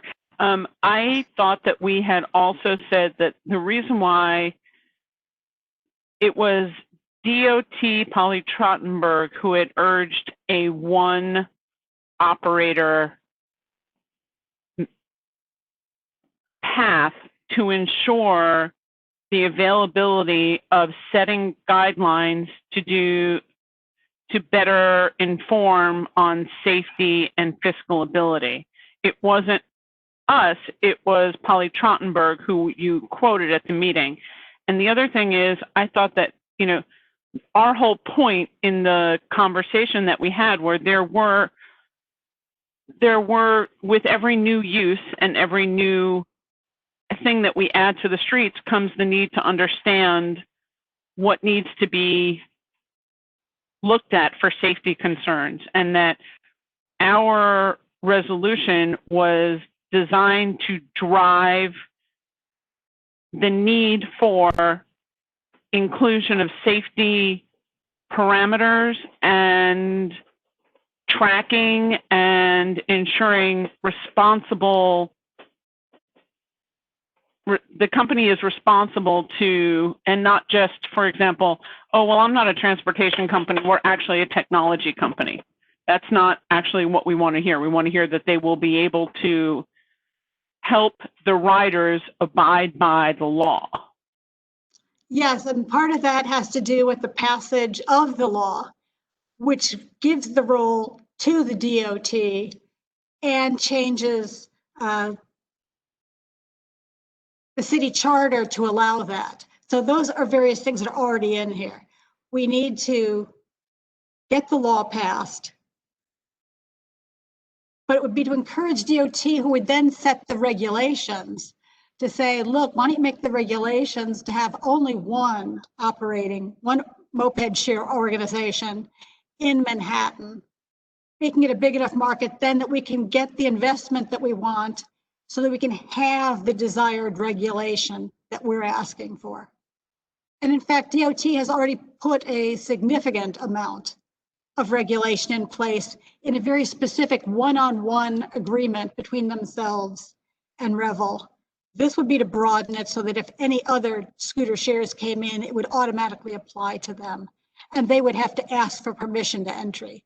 Revel did not need permission to enter the market because there was no law against it and no process to deal with it either.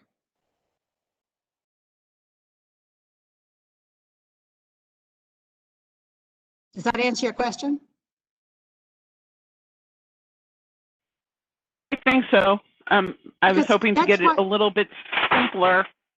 Well, but that's why there were, if you look at like item number 3 here, asking the DOT to develop regulations for the moped share and to post signage that provides advanced warning where they can't be driven. We did put in a few things that people raised last month that wanted to be done, such as the NYC to develop a robust education program to explain the rules and regulations for mopeds, bicycles, mobility devices, and other road users, and how they can interact safely with each other and pedestrians. Again, to kind of deal with the large amount of change that has occurred in the number of road users that are out there. Because I'm not so sure they understand each other. That's what came up last month from members, as well as for the DOT state to work at traffic calming, to deal with the realities of having this mixed use.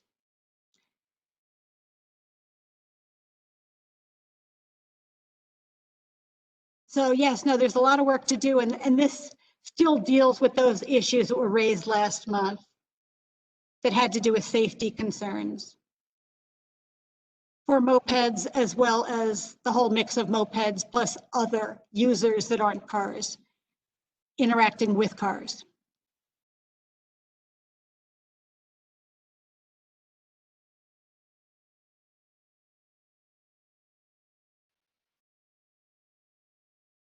I think I see a hand. Mitch Furman? You muted? I'm sorry, Betty. I support everything here, except I just am a little curious on number 5. Like, obviously, nobody would be against improving traffic. It says to calm traffic. Basically, are they talking about taking a lane away from the West Side Highway? Not what to my is knowledge. traffic? What would some of the things mean? Like, what would some of the things be for calming? That would be a possibility if it wasn't that. I would turn that over to the DOT. Okay. Because there are a lot of methods for. Okay, but I would just not like I said, very infrequently I have to borrow a car or to do some things, but obviously if they took a lane away from the West Side Highway, about 3 or 4 times a day it would be a parking lot. So I'm in support of everything here, but when I see that language, sometimes I was just curious about that. Yeah, no, I mean, one of the things they've done recently is they have slowed the speed limit. Right, that's that, like I said, was already done. Right. Whether they use traffic cameras, speed cameras, they have many, many tools for calming traffic. The concern was if you have a vehicle that can only go 30 miles per hour. Right. Maximum. And they're mixing with these much larger vehicles that have to go at least 41 miles per hour before they're considered speeding even. That's No, I agree with you concern. on that. I agree with you on that.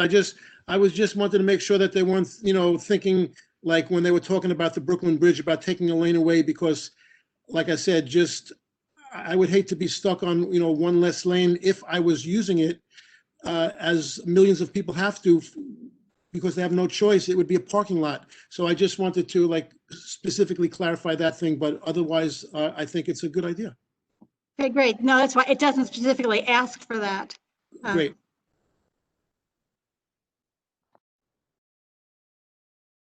But think of it this way, for every Revel scooter, that's one less car. I wish I could go to work on a Revel scooter. I wish I was able to. No, I meant to give you unless, of course, they're carpooling. Or unless you that's true. Then they'd have to have a series of Revel scooters. Okay, you got it. Dana, please, unmute.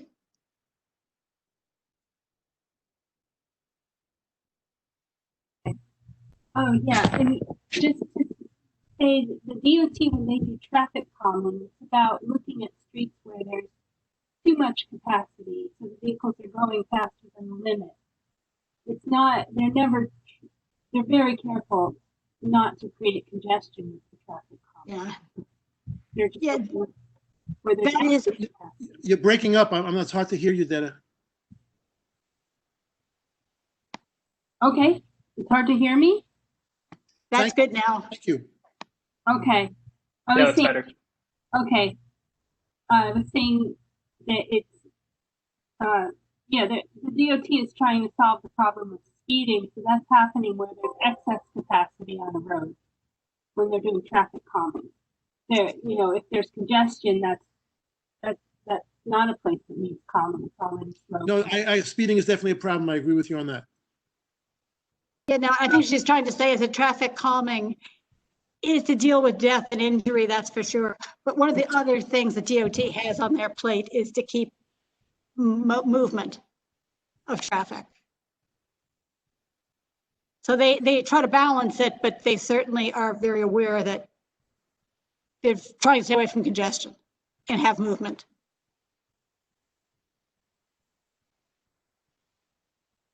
That looks like that's all the hands up. Sorry, I forgot to put my hand up, Betty. One question. On point number 2, encouraging DOT to allow only one moped share. That's the only one I have some hesitation about. I was wondering if you could share the genesis of that. Like, is that, do you know if there's current efforts for DOT? Like, is DOT seeking this, or is someone seeking this right now? Seeking what? This was yeah. This was testimony for the lawmaking before City Council doing the share operations. And in fact, the bill being looked at would be for scooters, you know, the little ones you stand on, as well as mopeds share. And so she was making general comments to consider. What would be better in here is if this was a statement, for example, whoever made that at the public comment, if we are supporting that statement, it would be better to phrase this, because I see where Michael's going, right? We don't want to support a monopoly on anything, but what we want to do is support a beta test, basically, with one company to set the rules for all. So having that cleared up, that says, whereas Polly Trottenberg gave testimony before City Council on this date and encouraged, you know, DOT to only allow one moped share in order to facilitate rules and regulations and improve, you know, to the desired city legislation or whatever, which will foster corporate investment partnership in conjunction with the laws. I think that's an easier push, because we shouldn't be the ones saying we prefer a monopoly. Is that where you're going, Michael? Yeah, that was exactly my concern. I just didn't want to explicitly say that. Yeah. Betty, this is Lucius. If I could just jump in. I think that I would urge the committee to take the broader look at the concession itself. And this is an opportunity to think about whether New Yorkers are better served if there is one company that holds a single monopoly, you know, like a power utility, where they have to provide a certain amount for getting that monopoly, like bike share, or if you want to have a competitive concession, and you know, with the trade-offs there. And I think, I'm not saying which one or other is better, but this is certainly, there are different models for the concession to be operated, and this could be an opportunity for the committee to either, you know, you could punt on that and think about it some more, but there is certainly some benefit to being clear on how you want that concession to be operated in the future. Well, and I think that is the issue, and that's exactly what Polly Trottenberg was testifying about, was that very specific issue. And like I said, her sentiment was, our experience using the biking model is they are still investing and doing things despite a tough financial time for themselves, because we don't have them fighting against competitors. When we tried that in Staten Island, everything collapsed because none of them were willing to invest adequately. But then we need to. I think there were also. Oh, sorry. Go ahead, Tammy. If that's what we're tagging to, then that's what we need to directly quote from that in order to have it be in the proper context? It will be in the whereas statement, but do you have specific word changes you would suggest? I tried to get that to facilitate corporate investment and partnership in conjunction with allowing city regulation, or it could be, or allow. No, I'm talking very specifically about, whereas Polly Trottenberg testified at city council and Right. said, and put whatever she said. Right, and that will be in the whereas. I'm asking if there's anything you want in the actual resolution wording, such as to have like with, instead of saying with desired city regulation, say with rigorous city regulation.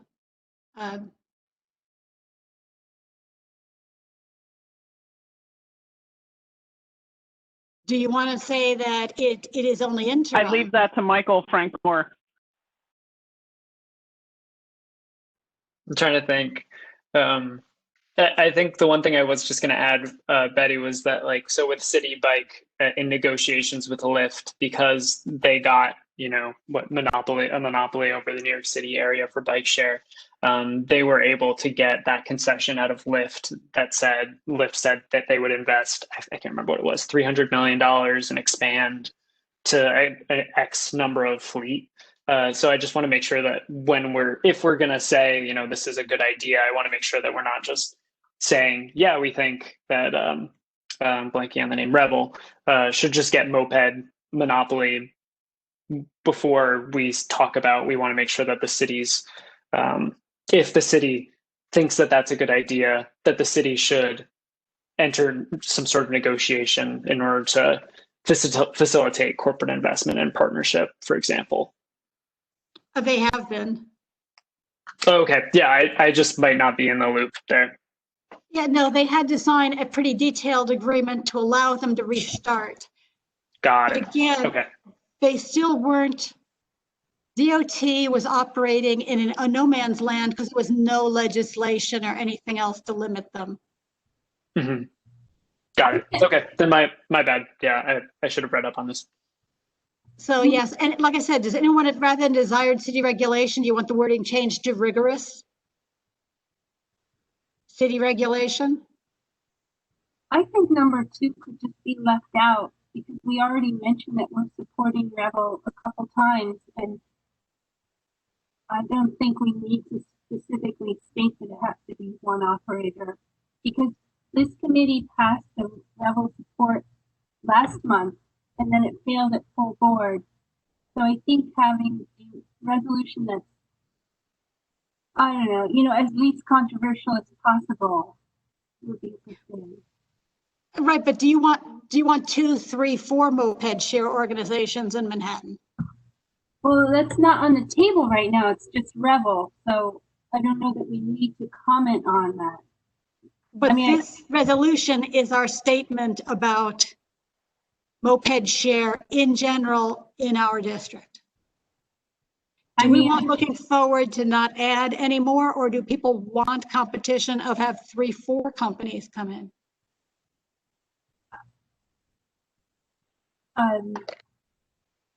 Betty, why can't we just support whatever would be most viable for DOT to set appropriate guidelines and enhance safety? In the, you know, not say one, just say, you know, support the findings, because the reason why it failed at the full board had to do with everybody's concerns about the lack of enforcement and the lack of safety and how it operates. So if DOT has already prescribed that it prefers to do one, we don't need to say we also think that you should have one. We just want to focus on whatever will be the safest and most productive way to create a framework to support the use of these type of vehicles with enhanced safety, right? So that would be that would be dropping number 2 and expanding number 3. because New York City DOT is developing regulations for moped share industry. To add that they're at, with more focus on safety, they've already put in quite a bit for safety in terms of the hours that they have to be shut down. They have to have classes available to anyone who wants to but take think them. about why it failed at full board, right? People did Because not most people understand that. abstained.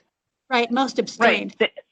Because they didn't understand the point of where we were going. If the point of where we were going, based on the objections that were there, have to do with, it's great to add these uses as long as there are rules and regulations that are clearly manifested to the user and the company, and that they find and create methods for reporting back to 311, for ensuring that they're parked in the right place. You know, all those things.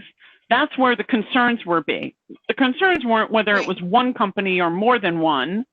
You know, really, we shouldn't opine on that because that's a monopoly question. And we just need to support whatever framework DOT needs to get the job done for safety for people. So your suggestion, am I getting correct, is just drop number 2? Yeah, I think I would be most comfortable with that. Not that I'm weighing in one side or the other, just I'm not prepared to weigh in on that right now. Yeah, no, that's acceptable. So Tammy, would that agree with what your thinking is as well? And then Or are you gonna perhaps pose it?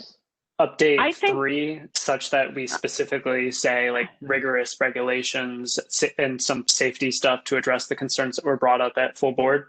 But I cut you off, Tammy, sorry. That's what Mitch, I think that's what Mitch and Mark and, you know, Susan and many of the others had brought up, were just the absolute, nobody really seemed to be worried about the one. It just all started to roll downhill, I felt, from the overriding concerns on getting it set up so it's not an absolute safety hazard for pedestrians and vehicles. Yeah, I don't know how informed some And of course the was. rider. Okay, Oh, so and you get to go for, you got to go in the beginning this month because people were just tired and cranky by the time you got there. It was abstentions that ruled it out, not against. But do you want to put in and develop rigorous regulations? Is that where you're going with it, or are you okay with this current wording? I think rigorous was a good word, because people really wanted to ensure that they weren't on sidewalks, they weren't on the bike path, that they know to stop at red lights, that they are a moving vehicle like a car. Well, actually, they kind of know that because they risk their driver's license. You know what? I'd love to say that, but I've seen too many of them in Hudson River Park, in the Battery Conservancy, and quite frankly, it's so easy to get around. And I've seen them, and you well know this, parked at fire hydrants and reported it, and it gets closed within 5 minutes without a solution. They don't care. They don't care. No. Which is why what we're talking about is finding a rigorous method that things that it can work, because it can work. It could be a good asset, but it just has, you know, we're just not Europe. People don't follow the rules as well. So we have to do whatever we can to help them know that there are rules and know that they have to follow them. And it can't just be, well, you know, I'm sorry, you have to call the company and report the app. People should be able to call 311 for a parked moped. That we need to work on. I will say that I did report a Revocable transgression recently, and they were very responsive in getting back to me. So it's not true that they don't care. They do. They just can't control what everybody's doing in the moment. But they can freeze somebody's membership right after the fact. But hence the reason, as we're having the dialogue of, no matter how, there are positive and negative responses to everything, but we need to ensure that we're not in a position that we have, well, you know what, I'm just a ride share company, right? We want to get this right from the beginning. And that's, I think, what we're all talking about. Some people care, some people don't. You know, whether it's the company that cares and the user that doesn't, if the user is banned, that's great. Do they just sign up under another name? You know, we don't know any of these things. We just need to make sure that there's accountability and responsibility inlaid with the legislation, and they have ways to enforce the rules, both by the police and the organization. Yes, and that's why this tries to cover all of that, i.e. fill a lot of the holes that were there. There was no DOT regulations because there was no legal standing for the whole situation. There was no. So hopefully that'll address it. Put in rigorous, because I can't type on these. Let me see if I can get that. But it's in number 3. Ah, here I am. Yeah. The DOT to develop rigorous regulations.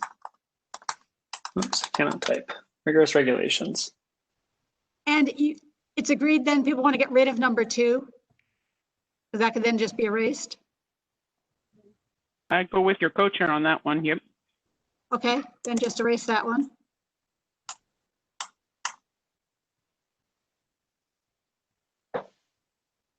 Any other comments, changes before voting? I don't see any hands. So I'm going to turn up to Lucian for a vote then. Oh, hello everyone. Please stand by. Hello. Roll call. Hey, Lucian. Not a roll call, but let's see. Here we go. Rebel. Yeah, we'll do an assume yes unless vote. Yes. Okay, everyone. If you are opposed to this resolution, please speak now. Amaruso opposed. Amaruso. Okay.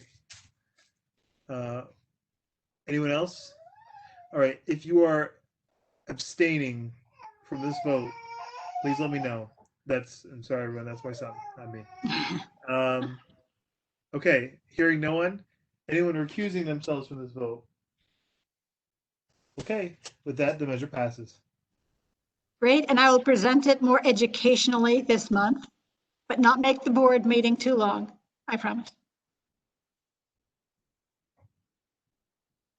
And Great. I think we'll turn this over to Michael. Yeah, so the next one is our continuing discussion on street use priorities. And so thanks everyone for hanging in there. I know it's getting a little late, so I'll try to go through this as quickly as I can. There's a period where I'm going to talk a lot, and then I'm going to open it up to everyone to have kind of a freer discussion among community board members.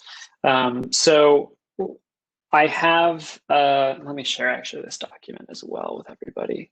Well, let me just, hold on, give me one sec, guys.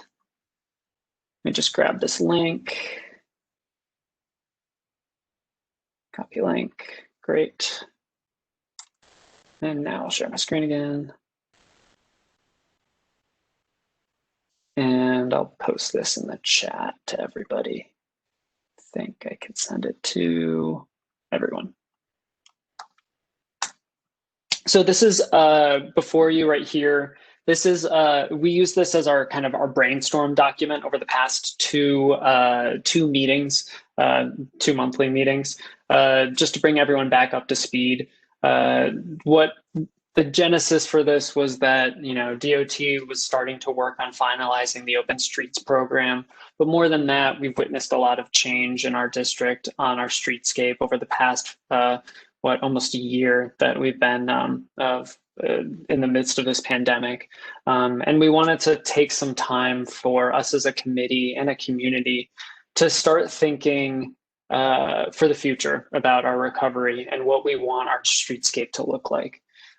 So we talked a lot. We have a bunch of things that we have talked about in past committee meetings. But to start, I'm actually going to instead have us talk about what some of the priorities that our legislators have set for us, just giving an overview of a few different initiatives and pieces of legislation that have been passed in the past few years and that our DOT, both city and state, already are looking at.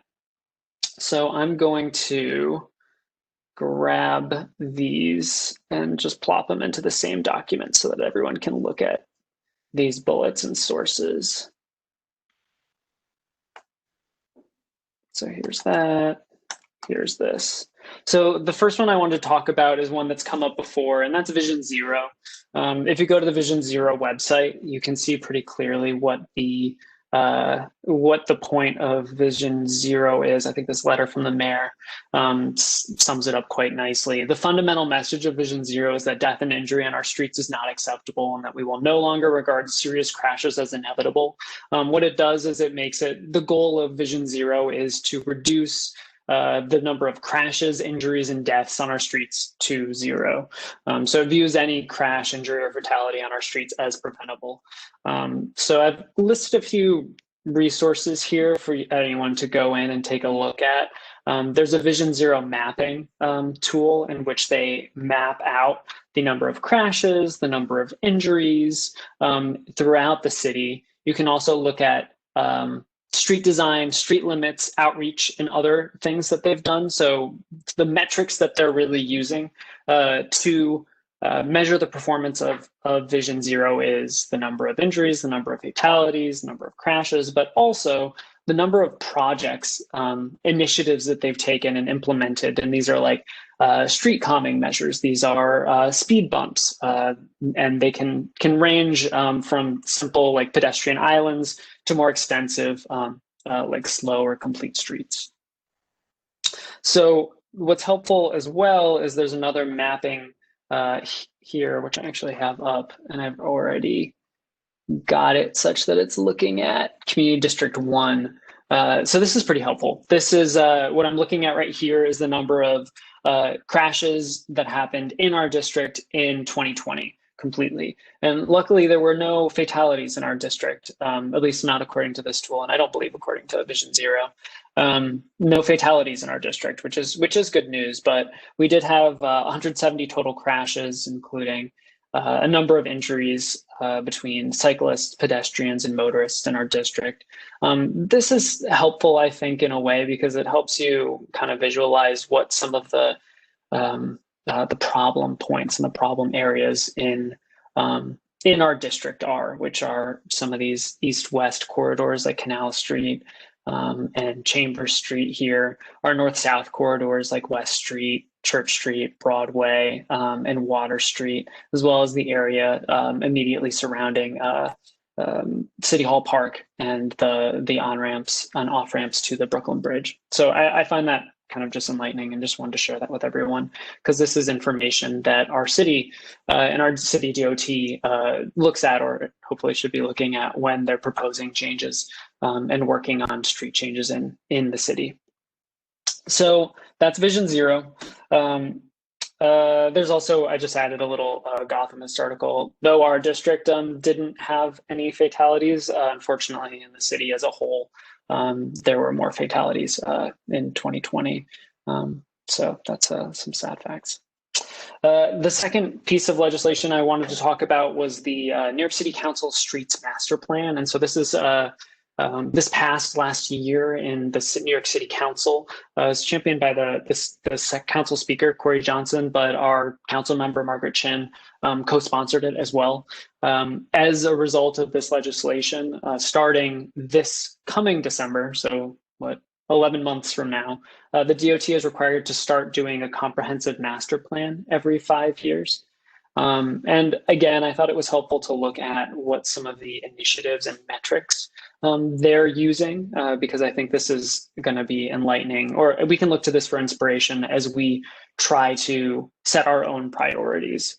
And I just grabbed all of these directly from the legislation, which is here. And so as part of this legislation, I've broken it out into bullets here, which are easier to digest. They mandate certain amounts of bus lanes that they want DOT to implement, a certain number of transit signal priorities, which is such that so buses don't have to sit around waiting for a light to turn red. They get priority at an intersection and the light will turn for a bus. More protected bike lanes. Bus stop upgrades, upgrading bus stops and benches, redesigning intersections for pedestrians and and motor vehicles, installing accessible pedestrian signals. So at some new intersections, you might hear the beeping for those that are visually impaired for pedestrian signals. So there's a number of ways that DOT can make pedestrian signaling more accessible. Assessing and amending commercial loading zones and truck routes is not, they didn't assign like a number to it, but it's just general. As well as they ask DOT to develop parking policies to promote the master plan's goals of safety, mass transit use, reduced vehicle emissions, and access for individuals with disabilities. And to create and maintain 1 million square feet of pedestrian space, so to create new pedestrian space. So that's the New York City Council's Streets Master Plan. Again, the first time, so this year is going to be the first time DOT is going through that process, which again makes it all the more timely for us to be having this discussion in our community, though it will be a new mayor who will be tasked with implementing it. So that's, I guess, also makes it timely to our discussion, given the campaigning that's going on right now. The last one that I wanted to talk about was the New York State Climate Leadership and Community Protection Act. That's the CLCPA. And so that was our state legislators. That was Yuli New and Senator Kavanaugh who voted in favor, and it was passed, signed by Cuomo into law. And the goals for this piece of legislation are to achieve a 85% reduction in greenhouse gas emissions by 2050. But even more pressing is this, 70% renewable energy by 2030 and, zero emission electricity by 2040. And the reason that's relevant to us or the transportation industry is that, or transportation committee, is that transportation, depending on how you dice it up, by many counts, transportation makes up the greatest amount of greenhouse gas emissions in our state. I've seen between 36% and 40% of total greenhouse gas emissions annually in our state are from the transportation industry. And so there's a number of initiatives and a few resources that I would recommend taking a look at. These are the New York State DOT is working on a few things like changing or making vehicle emission standards more aggressive, spurring the adoption of electric vehicles, EVs. And so these are some of the initiatives that the state DOT is currently working towards. But I found a little bit even more interesting is, not to get too into the weeds, but the Climate Act, which is the CLCPA, there was an advisory group that was created to enforce it and say this is the path forward for New York State. And it's called, I think it's the Climate Action Council. And so at their their last meeting, which was just a few weeks ago in December, you can look at their presentation that they made. And in that presentation, they talk about some transportation initiatives. And I copy and pasted them into that Google Doc, but I'll pull them up real quick, which are here. So one of them is, as you saw in that previous site, they want to aggressively spur the transition from fossil fuel vehicles to electric vehicles. This second one is more related to the supply of clean transportation fuels, which I think is a little outside of the realm of our current discussion. But moving on to the next one, you see stuff that is very relevant. Identify policies and programs that would double the availability and accessibility of public transportation services. Identifying programs to support and network expansion projects identified by the MTA. Moving on, there's, in addition, expanding access to lower zero carbon transportation modes, biking, walking, and carpooling. And transportation-oriented development as well, which by default, I think most development in New York City is transportation-oriented, given how much public transportation we have in contrast to other municipalities in the state. So those are a few things that this is, I guess, the reason why I want to talk about this is because this is what's on the mind of our legislators. This is what's on the mind of our state and city DOTs, and this is we're going to see more of this further down the line. And so it's kind of I think it's helpful as we're having this discussion to see that as well.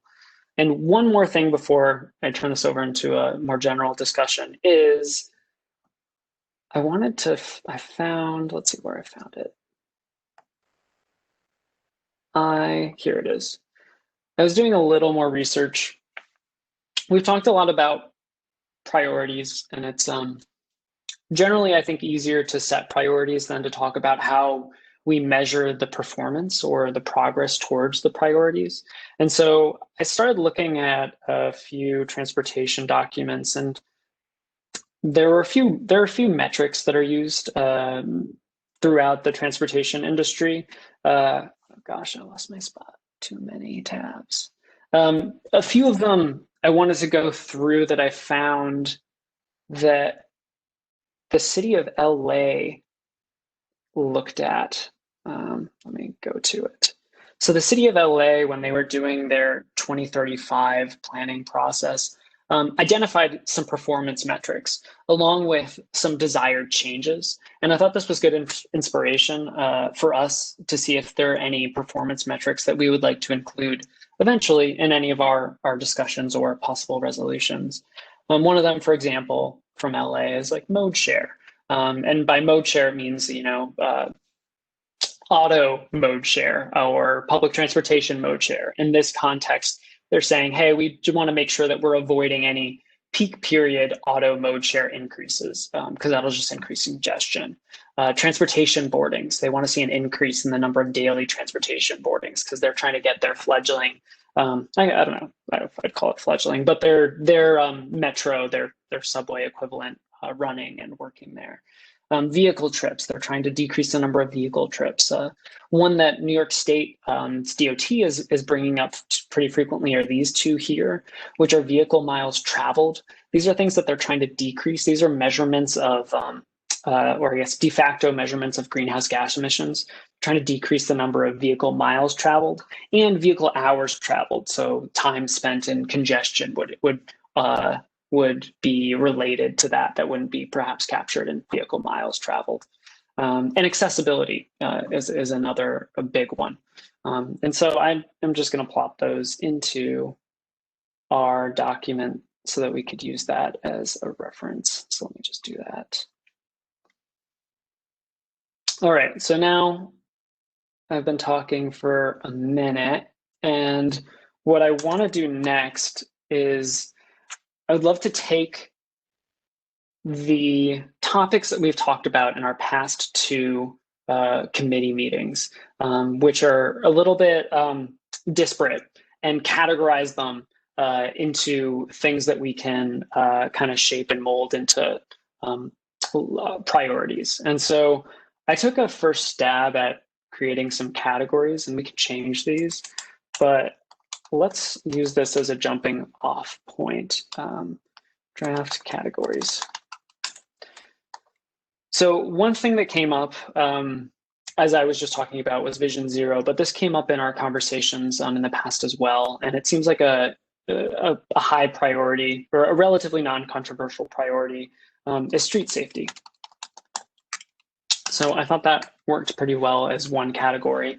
Another category that seemed to fit pretty well with some of the research that I was doing on the CLCPA and conversations that we've had in the past have been sustainability. I know that resilience, we just had that discussion about the work that the BPCA is doing, and we've all sat through hours of these resiliency measures meetings, but sustainability as a result seems like something that is going to be important to our district in the transportation committee as well. Another one that seemed to be a good category was congestion, and perhaps a better thing is mitigating congestion. And then a fourth one, which was kind of a catch-all that I came up with, was maximizing public benefit. And so these are some categories that I think broadly that everything that we discussed in our past two meetings will fit into, but I'm definitely open to hearing any disagreements or concerns about them. What I would like to do next is go through some of each of these concerns that we brought up and fit them into these categories and see if they fit or if they don't. But I'll pause for a second as well to see to get some input from Betty, and also as a time check to myself, I do want to try to wrap this up in the next 15 minutes or so. Or 10 minutes would be preferable, but 15 minutes. But Betty, do you have any thoughts on time and also process? I think you're on mute, Betty. Yes, I would move along with what you've planned. Okay, great. So one of the first things that came up in our past committee discussions was Vision Zero, and finding ways to minimize crashes, fatalities, et cetera, in our district. So that seemed to me to be a pretty good start. A priority of our committee or our district might be, minimizing injuries, crashes, injuries, and fatalities in our district. Something that goes along with that, actually, and also Betty, if you could help me as well in keeping tabs on people who have their hands up, because I'm not doing the best at that. Because throughout this process, if anyone has any thoughts, please. And I assume by that minimization, that's comparable to Safe Streets? Yes. Yes. Sorry. So like saying we want safe streets. Or just could be, e.g., i.e. Safe Streets. Sure. And Mark Amoruso has his hand up. Oh, sure, Mark. Thank you. Couple things. Street safety, I think needs to be, I guess, defined a little better. Not just street safety, because there are people out there that would tell you, you want the streets safe. No more cars in Manhattan ever. And there are people like that. That's their wet dream. That's their goal. They're organized. They work for certain organizations. I won't name them. And they'd be happy to see that. So I don't think anyone on this committee thinks that extreme, but it should be more like a comprehensive street safety for vehicles, for pedestrians, for bicyclists, for everybody. So, it's not misconstrued in any way. So we can work to good solutions for all the constituents and stakeholders in that area. Okay, and the other thing is, I guess it was on the first page. I want to go back to we talked about it last month. Yep. And I brought up about the parking, curbside parking regulations, and then it became an hour discussion.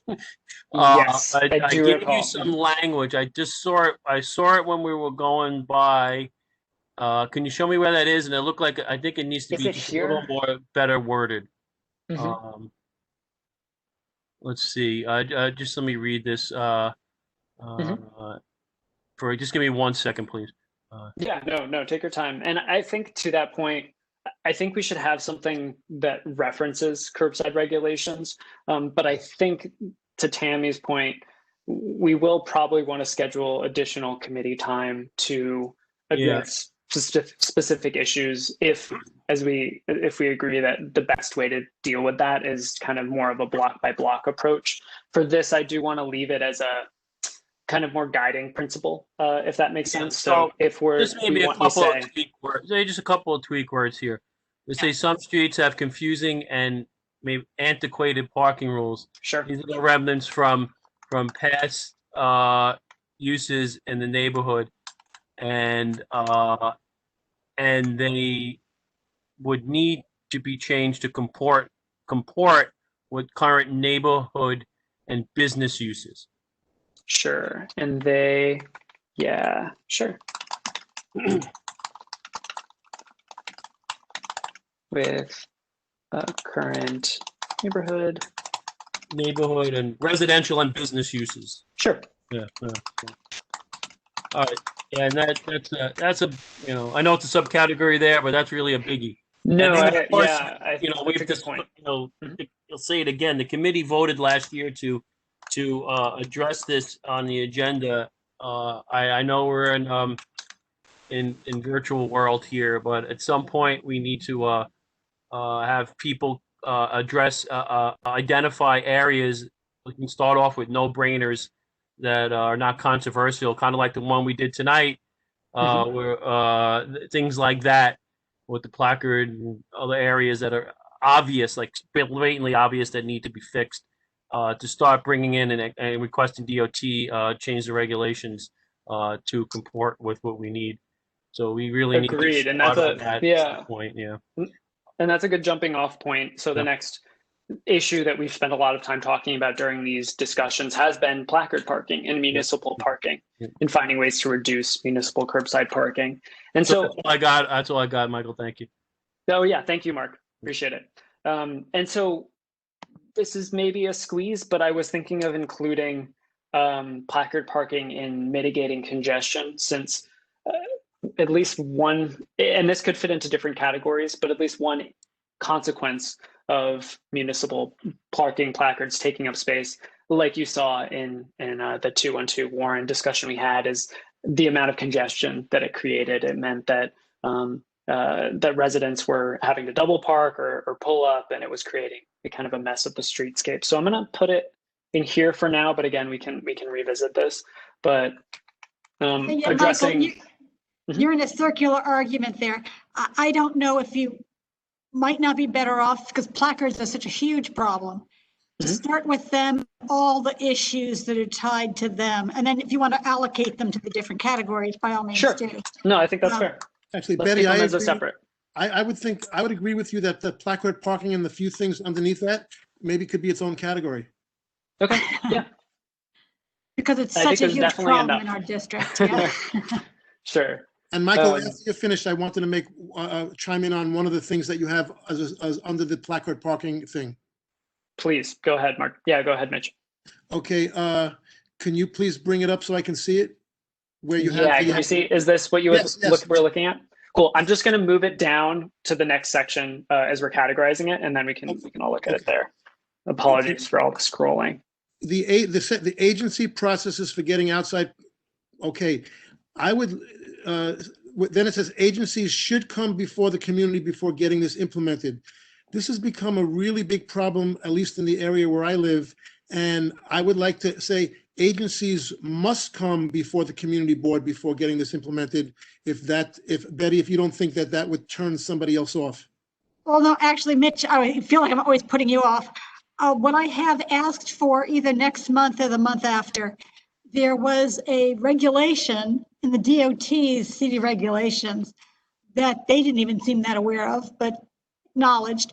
December 1st of last year, every city agency was supposed to report to them how many placards they were requesting and to justify the number they were asking for and what they were going to do with them. So Lucian has been asking them to please report to us, DOT, what they have heard and what they know and what they're doing about it. So Betty, would you be against saying agencies must come before the community board as opposed to they should become the community board? And then I also want to ask you, that's a great thing that you just said, but the one trick that they're doing, and I've brought this up to Jennifer, before in the center pictures, they're saying they need certain amount of spaces. If anybody has the technology, which I don't, but if some of you young people, Michael, have, if I give you a street right now and you want to like Google Zoom on it, you'll see 0 cars on the whole street because the New York State Insurance Fund said that they need spaces and it's been empty every night and every weekend. So and sometimes they'll take a car and leave it there for 3-4 months to just show that they're using the space. So that's why I think must come before the community board is really would prevent them from cheating, like getting over on the agency because the agency can't check every little thing. Well, I think first of all, we have to find out, do they even, the agencies and or departments, even follow what already exists? Well, I'm saying, okay, so Betty. And then we can jump off of that, because if they don't respond to that, then we can certainly make a resolution dealing specifically with that issue, that nobody is applying. I mean, it's already a law and it's already on the books. Well, the thing is, I've sent Jennifer pictures of many nights and many weekends where there's, I mean, zero, not one, zero cars on the third of the block that, say, the New York State Insurance Fund took. And right now it's empty, but, you know, they'll put a car there if they're notified, you know, just to block it off. Well, that's what we want to find out, what they actually asked for, because it sounds like this is the first time it's ever been required reporting.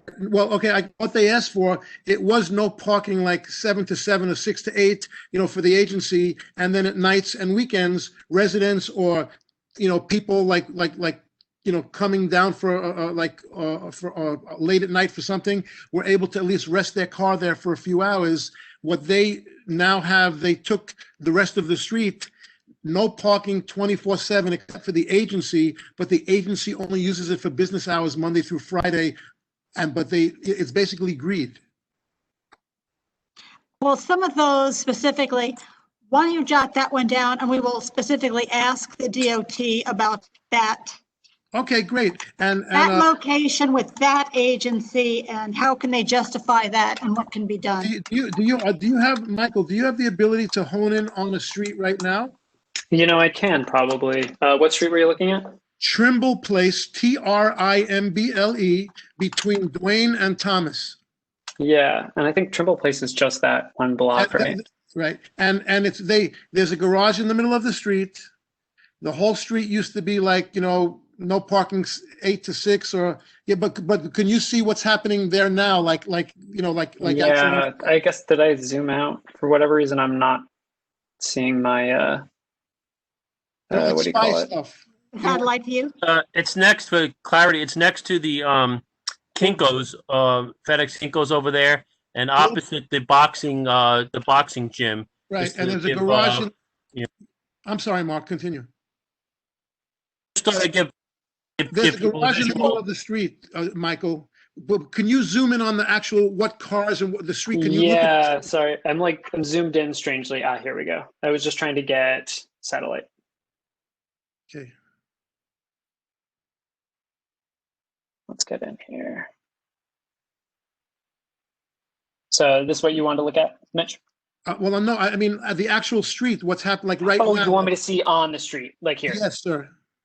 Got it. Apologies. Okay, no, but that's just the garage. The street is like lengthwise to that. You know, like. Yeah, are you talking about this like street regulation here? I want to just look at the street. That's the actual street, the Trimble Place street. That's going into the garage. Right. Okay. Back up a little. Yep. Back up. Come back. Back. Okay. Right there. No, that's the construction. That construction is gone now. The street is open. Yeah. Okay. That's not of right now. Mitch, Google Earth is not always current. Okay, so right there, you see the beginning of the street. That used to be no parking, like during business hours. They put up a sign right a little before that, from that part to the beginning of the street, no parking 24/7 except for New York State Insurance Fund. But it's always empty from after 6 p.m. till 8 a.m. in the morning, and then all weekend. And because everybody's scared to park there, because they arbitrarily changed the sign by requesting it from Jennifer's agency. It's not, you know, she's a wonderful person, but that's what I was told. And it's empty ever since they changed the sign for no parking anytime except for New York State Insurance Fund. Gotcha. So yeah, so I think what I'm hearing is, I think we're aligned that perhaps, so a priority is decreasing or reducing the amount of municipal curbside parking and placard parking in our district. In this case, it's municipal curbside. And so possibly a way to, so like priority is reducing placard parking and municipal curbside parking. And so perhaps we dive into this a little bit further and say one thing we want to do is, review the existing processes, right? We're coming before the community board. If you can add board after the word community, so it's specifically to our board. Agencies must come before the community board. Review the agency processes, and agencies, should come before the community before getting this implemented. Before the community board. Community board, yes. Board. So actually, you mean DOT should require?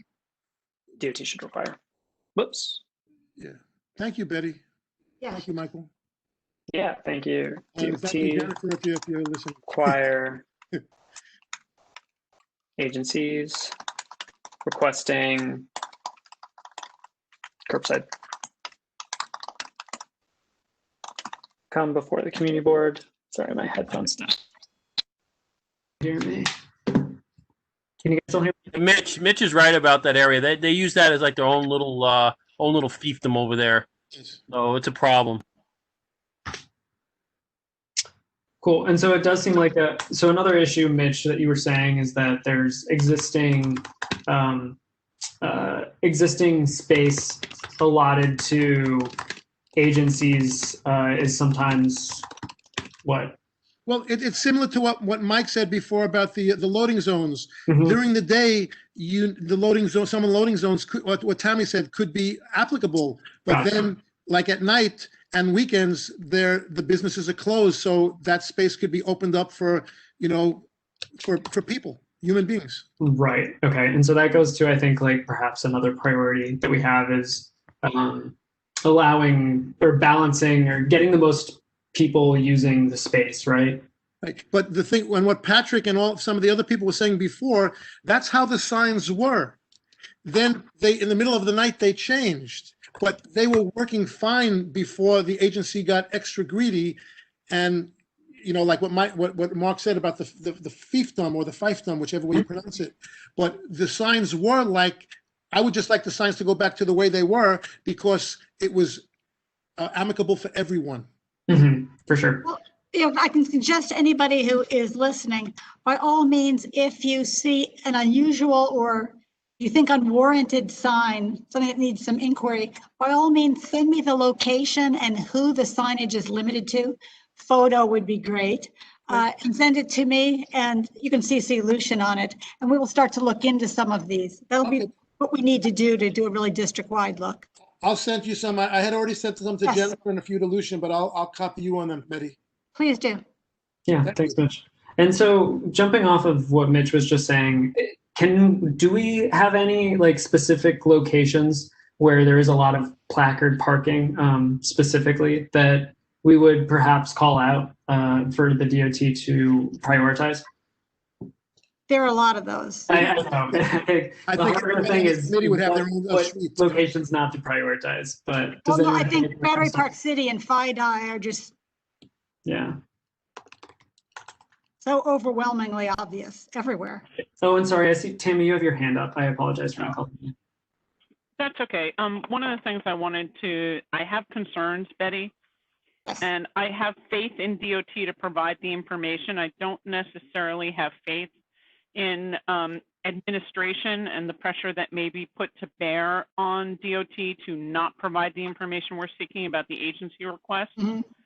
So I'd like to, we need to have a time limit that you and Lucian discuss before we foil it.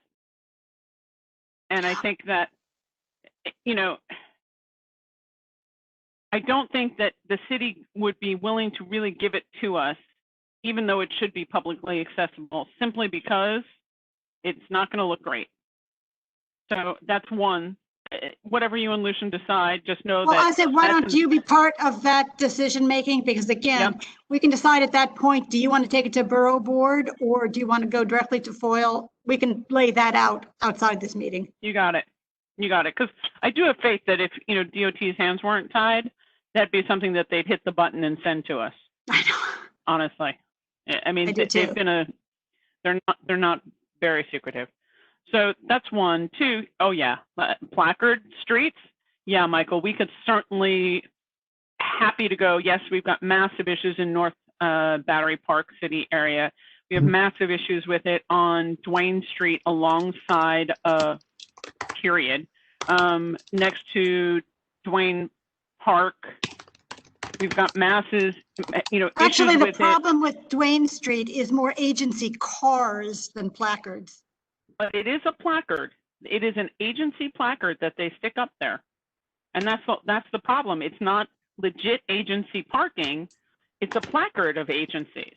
No, I agree, but I've seen them without placards just because they are owned by the city and they're marked. I mean, they're written all over the side of the car. It's Department of Buildings. Tammy, you can continue, Tammy, on Duane Street. They've now, from West Broadway to Church, they've increased the agency parking where there used to be like some metered parking for some of the residents and businesses. So it's continuing past Duane Park. Exactly. So, I mean, that whole street needs to be looked at. Is it because the state insurance fund just renovated their lovely building? I don't know. I don't care, quite frankly. I really could care less. There are plenty of parking garages and they need business to put your dang vehicle in it. And then, I mean, we can take a look at it. We know known issues. Mariama brought to us the issue of Lower Greenwich over in front of Target. That whole block in there. Yep, I think that's a good one. When I was watching, I know go ahead. Patrick and I can go. Patrick and I can probably go through most of the Fdny streets. I think if it was a living document, and really we just keep, take a picture, send it to the community board, and we add it to the list, that'd be fine. Unfortunately, I think you've got to include up in North Battery Park over Northern Tribeca over by Lispenard on 6th Avenue, where District 2 has privatized. D2 Transit has taken streets for their own, right? You've got to include the area around the 1st precinct. Yeah. Oh, speaking of that, is there any, I know some of you guys, especially Mark, who lives up around there, any movement on them opening up, like that street? Erickson? So Opening up Erickson Street? Yeah, like I think that the terrorist threat from, or the riot threat for whatever, I think that's kind of, in general, not as the same threat that it was. True, but what makes me even more concerned, Mitch, is now the DOT has, whether it's state or city, has changed the Holland Tunnel exit signs, the electronic exit signs, to indicate that the exit is closed. Right. And with the police cars, that's now disturbing.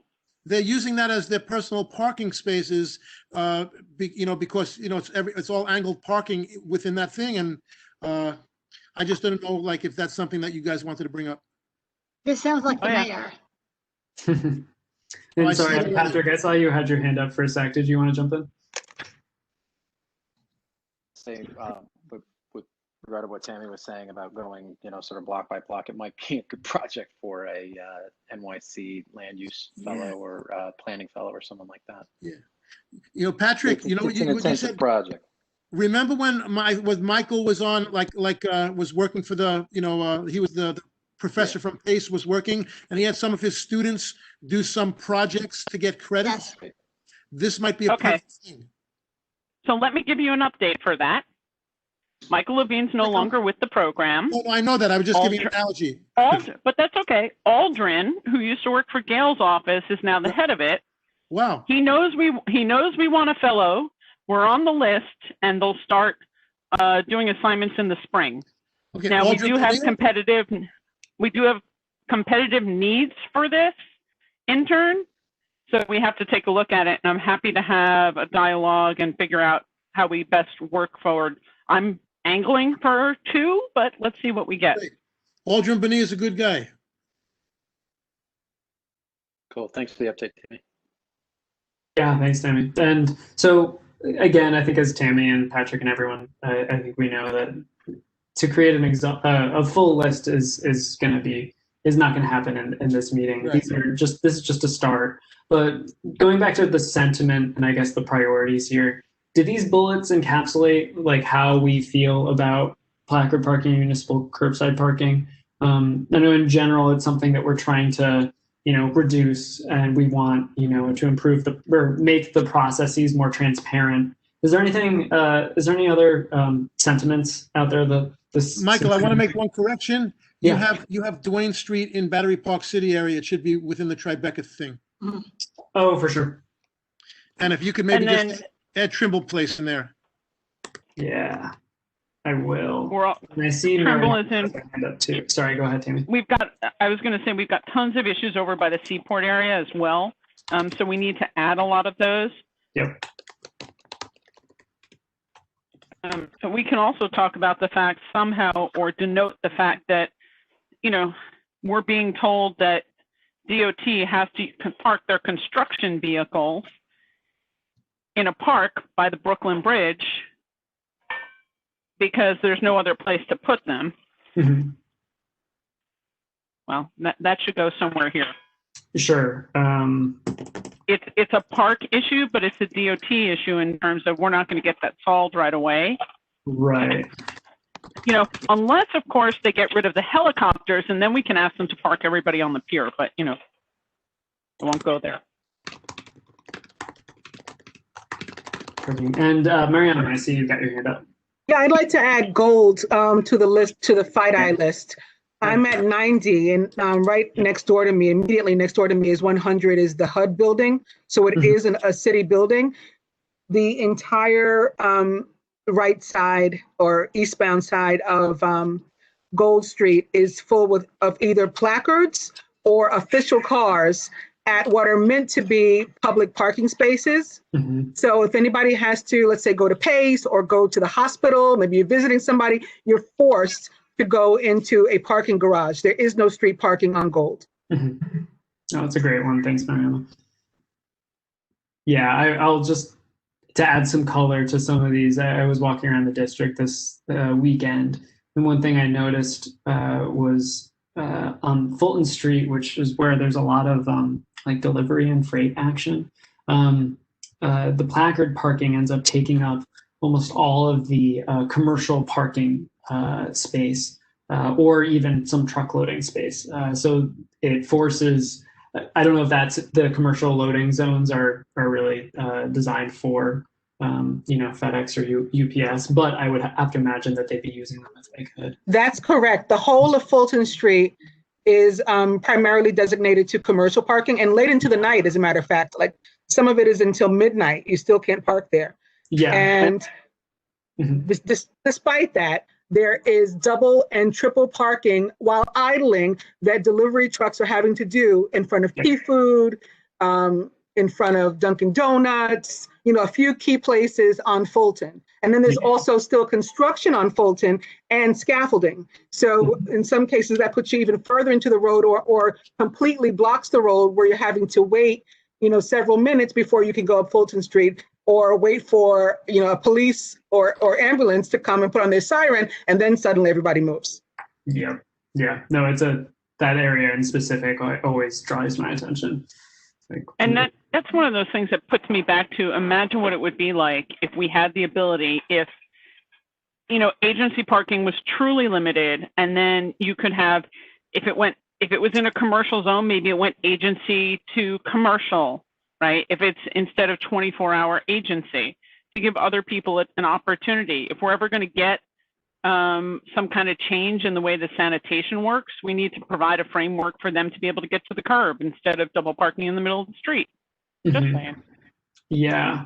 And so perhaps, I'll think about, I want to capture that. I don't know where it will land eventually, but the sentiment behind that is somewhat, it's allowing for more flexible street regulation. Tammy, is that right? We're trying to make sure that the space is being utilized, right? Yeah, I think looking at it flexibly is a really important thing. If you can have a green market during a seasonality, then why can't we take a look at many different things for seasonality? Why is it, it always seems to be that the discussion we end up having, it pits one group against the other, instead of looking at finding a way to blend uses for maximum opportunity for all. You know, if everybody gives up a little, there's a lot more misery to go around, but also a lot more joy because it's not one or the other. Hear ye, hear ye.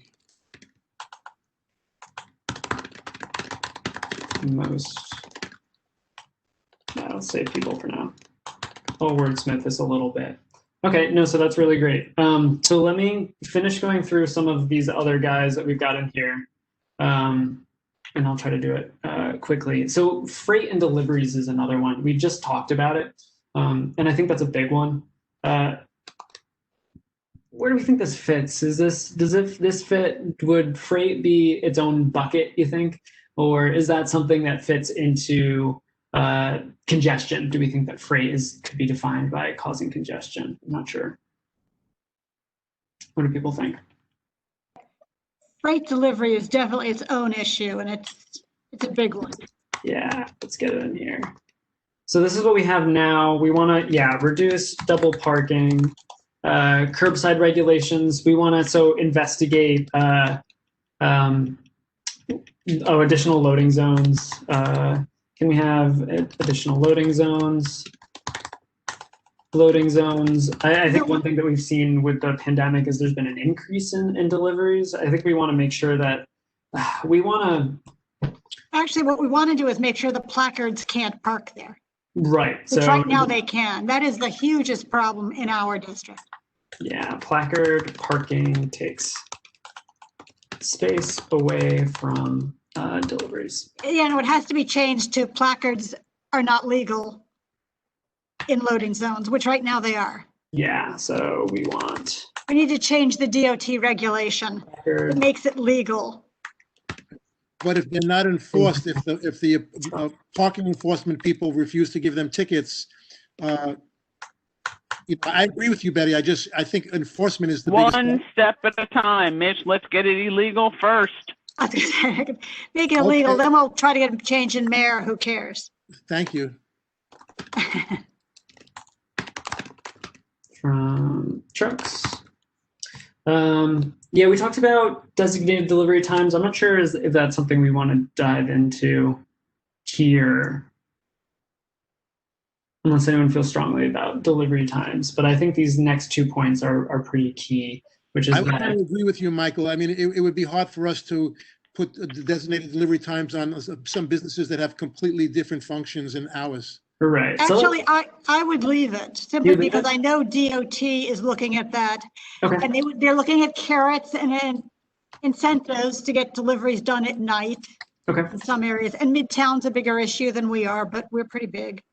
Okay. So I'll leave it for now, but these two are key. Never mind. It's like finding space, alternative location. Actually, it's written right here. Finding alternative locations for distribution centers and also space for cargo bikes. So ways to shift, like I think we've all seen some of those, there's those big trucks that are in the same spot every day and they kind of use that as their distribution center for the neighborhood. We don't want that to be in the street. And so this is a little vague, but we need to find alternative locations for these companies to set up legal distribution centers. And then I would go bigger than that and say find alternatives. Yeah, to what do you what think? you don't want.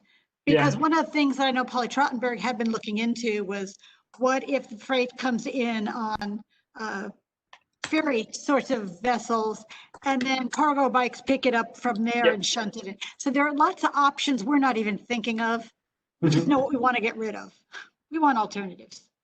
Got it. So you're I see what you're saying. Just say alternatives for shipping. And then recognize that not all commercial deliveries are equal. So that's like the devil in the details kind of a thing. Yeah.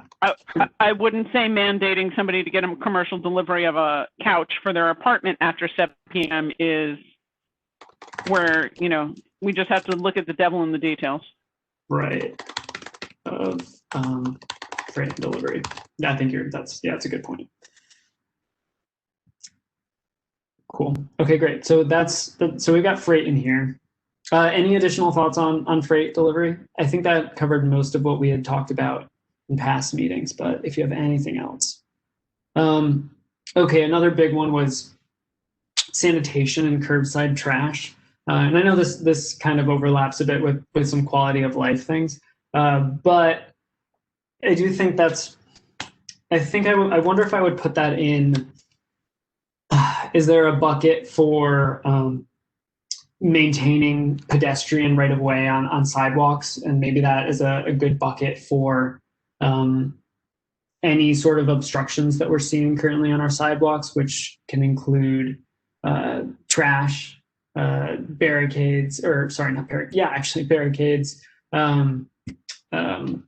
construction, etc.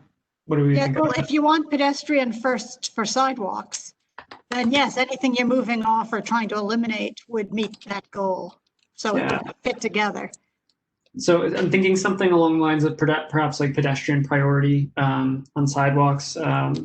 It's a priority for us to maintain pedestrians right of way on sidewalk space, on sidewalks. And so as a result, like I think this fits well with the curbside trash program. But again, if anyone thinks otherwise. Oh, Patrick, I see your hand up. Put it up late on freight.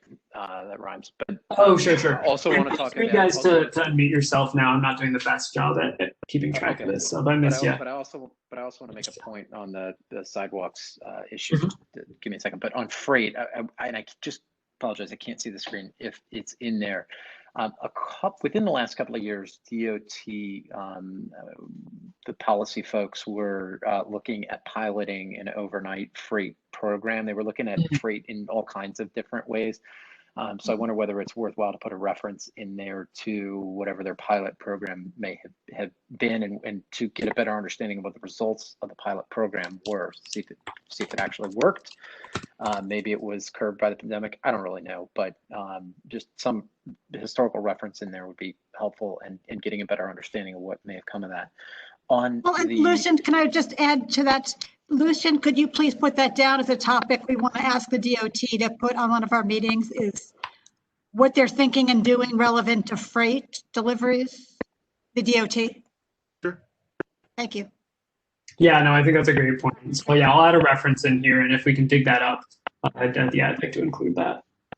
Thanks. On the sidewalks issues, I mean, I could go on for hours and hours, but the something I would point back to is the work that our own community board one fellow did in the last couple of years.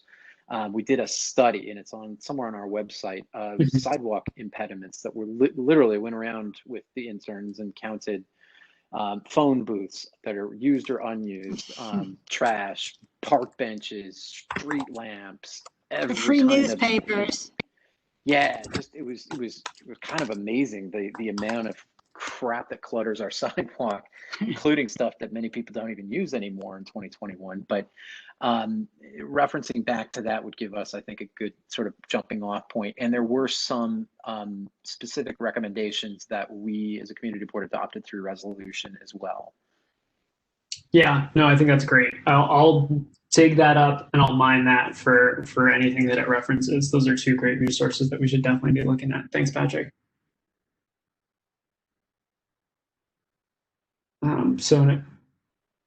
Yeah. Okay. So where was I? You were talking about, right, priority to maintain, right. And so this was where I was also going to reference that clean curbs program. So we want to get trash off of our sidewalks. And so I think a suggestion there would be advocating for an expansion of Department of Sanitation's clean curbs pilot program, which was those implementing containerization. So there would be trash containers on the curbside space instead of being heaped on the sidewalks. Does anyone disagree with including or advocating for that? No, but add recycling as well as trash. Oh, good point. So they're different bins. And recycling. Yeah, I love it. Okay, great. And this will get, I think, again into this veers somewhat into quality of life, but in terms of some obstructions on the sidewalk, there's scaffolding, delivery trucks that park there, and bicycles. And hey, Pat's there. Hey, Pat. I was gonna say, if you can get movement on it, great. Go for it. All right. So yeah, I'll include it, and I'm sure once I go through this study that we have from CB1, that I'll come up with some more. But I'll flesh this out with any obstructions. Betty, I would also maybe include not just right of way, but access to curb cuts. We've talked about this in the past. Sight lines of intersections. Yes, which is daylighting. And there's going to be a resolution, I think, coming up next month about some of the odd DOT things related to that. Okay, great. But these lists are helpful because they make me think about things we need to put on the agenda, work on. Great. So yeah, so I'll stick with this for now, unless anyone has something else about pedestrian priority. And what else did we have? We talked about placard parking, Vision Zero, freight and deliveries. I'm going to leave out congestion pricing from now because I think that's going to be a standalone issue we need to deal with. Business. Okay, so this is the Open Streets program, right? So yeah, so that's I was thinking about including this in this bucket for like public benefit, maximizing public benefit.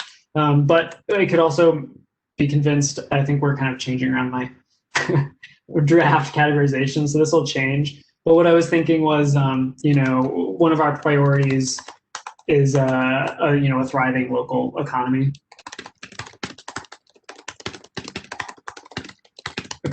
And so, as a result, I think it seemed that we were generally in favor of allowing businesses or local businesses to make use of curbside space.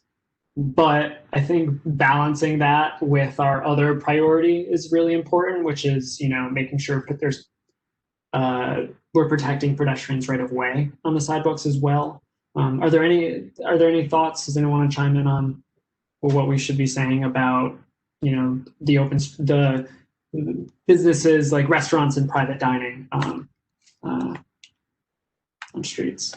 Because what do we got?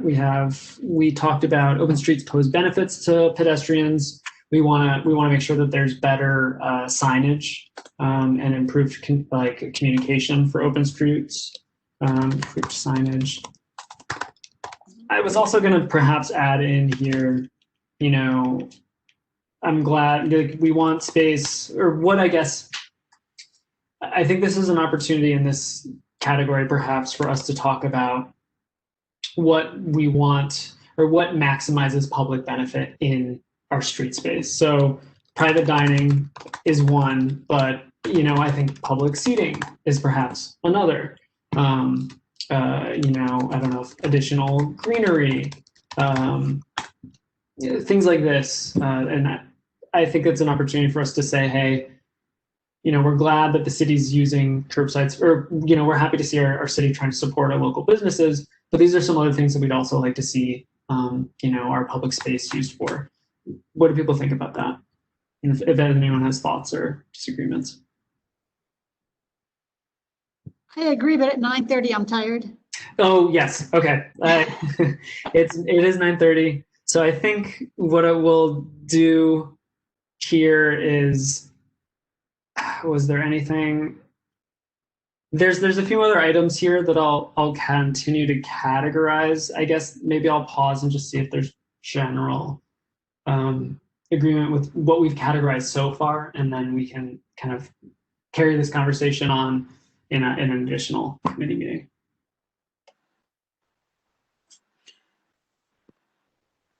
Cool. So great, and target for a resolution for next month. Not for everything, but at least one targeted one. Yeah, and so I guess, Betty, are you envisioning that perhaps we break each of these off into their own separate resolutions, like, for example, pedestrian priority or placard parking, or have some of them together? We'll talk about those offline. Okay, great. So yeah, so great. I'll talk to Betty about this offline. I will flesh out some of these topics that we've had a chance to review in this session, and I apologize for taking up so much of our time. Once we have something that's a little more fleshed out, then we can all see if we agree with it, and I'd like to vote on something. And with that, I'll turn it back over to Betty. Well, thank you. I think I'm just going to probably wind things up, but on the next slide, poor Michael's doing all the work here. Yeah, no, thank you. Thank you for giving me the time check. I appreciate it. It is getting late. Not at all. This was going to just introduce it, so I'm just going to mention it because we'll move on with it next month because it is late. I don't want to keep you. But as you probably looked, the mayor has made a request to the state legislator to please allow New York City to operate speed cameras 24/7. And this was in support of his Vision Zero. You go to the next slide. Yep. Those who haven't followed it, I want to closely just point out some of the things that he mentioned in justifying to the legislature. The complaint about scofflaws, drag racing in New York City has increased 5-fold during the pandemic. We've all heard the speeders. As of December 21st, 238 people have died on the city's roads, which is the most that has occurred since 2014 when Vision Zero started. So it's really moving backwards. The mayor asked the legislators to allow the 750 school zone camera systems to issue tickets 24/7, as well as on weekends, because right now it's just 6 to 10 p.m., 6 a.m. to 10 p.m. and only weekdays, so just Monday through Friday. In 2020, when the cameras were deployed, DOT reported this, speeding dropped by 71.5% and injuries fell by 16.9%. So it was a very effective tool. 3/4 of the traffic deaths in 2020 happened in areas and at times without speed cameras. More than 1/3 of non-highway traffic fatalities, because that's where the speed cameras are, were in a range of existing cameras, but on overnights or weekends when they weren't turned on. So he's put forward some pretty powerful arguments for why not just use them and try to move towards Vision Zero. I ask you to just think about it, and we'll move on to talking about it next, and what do you want to do about it next month.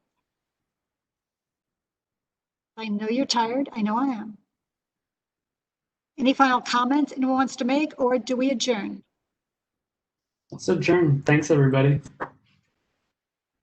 Any seconds and we can go. No Oh, seconds. can I second it? Oh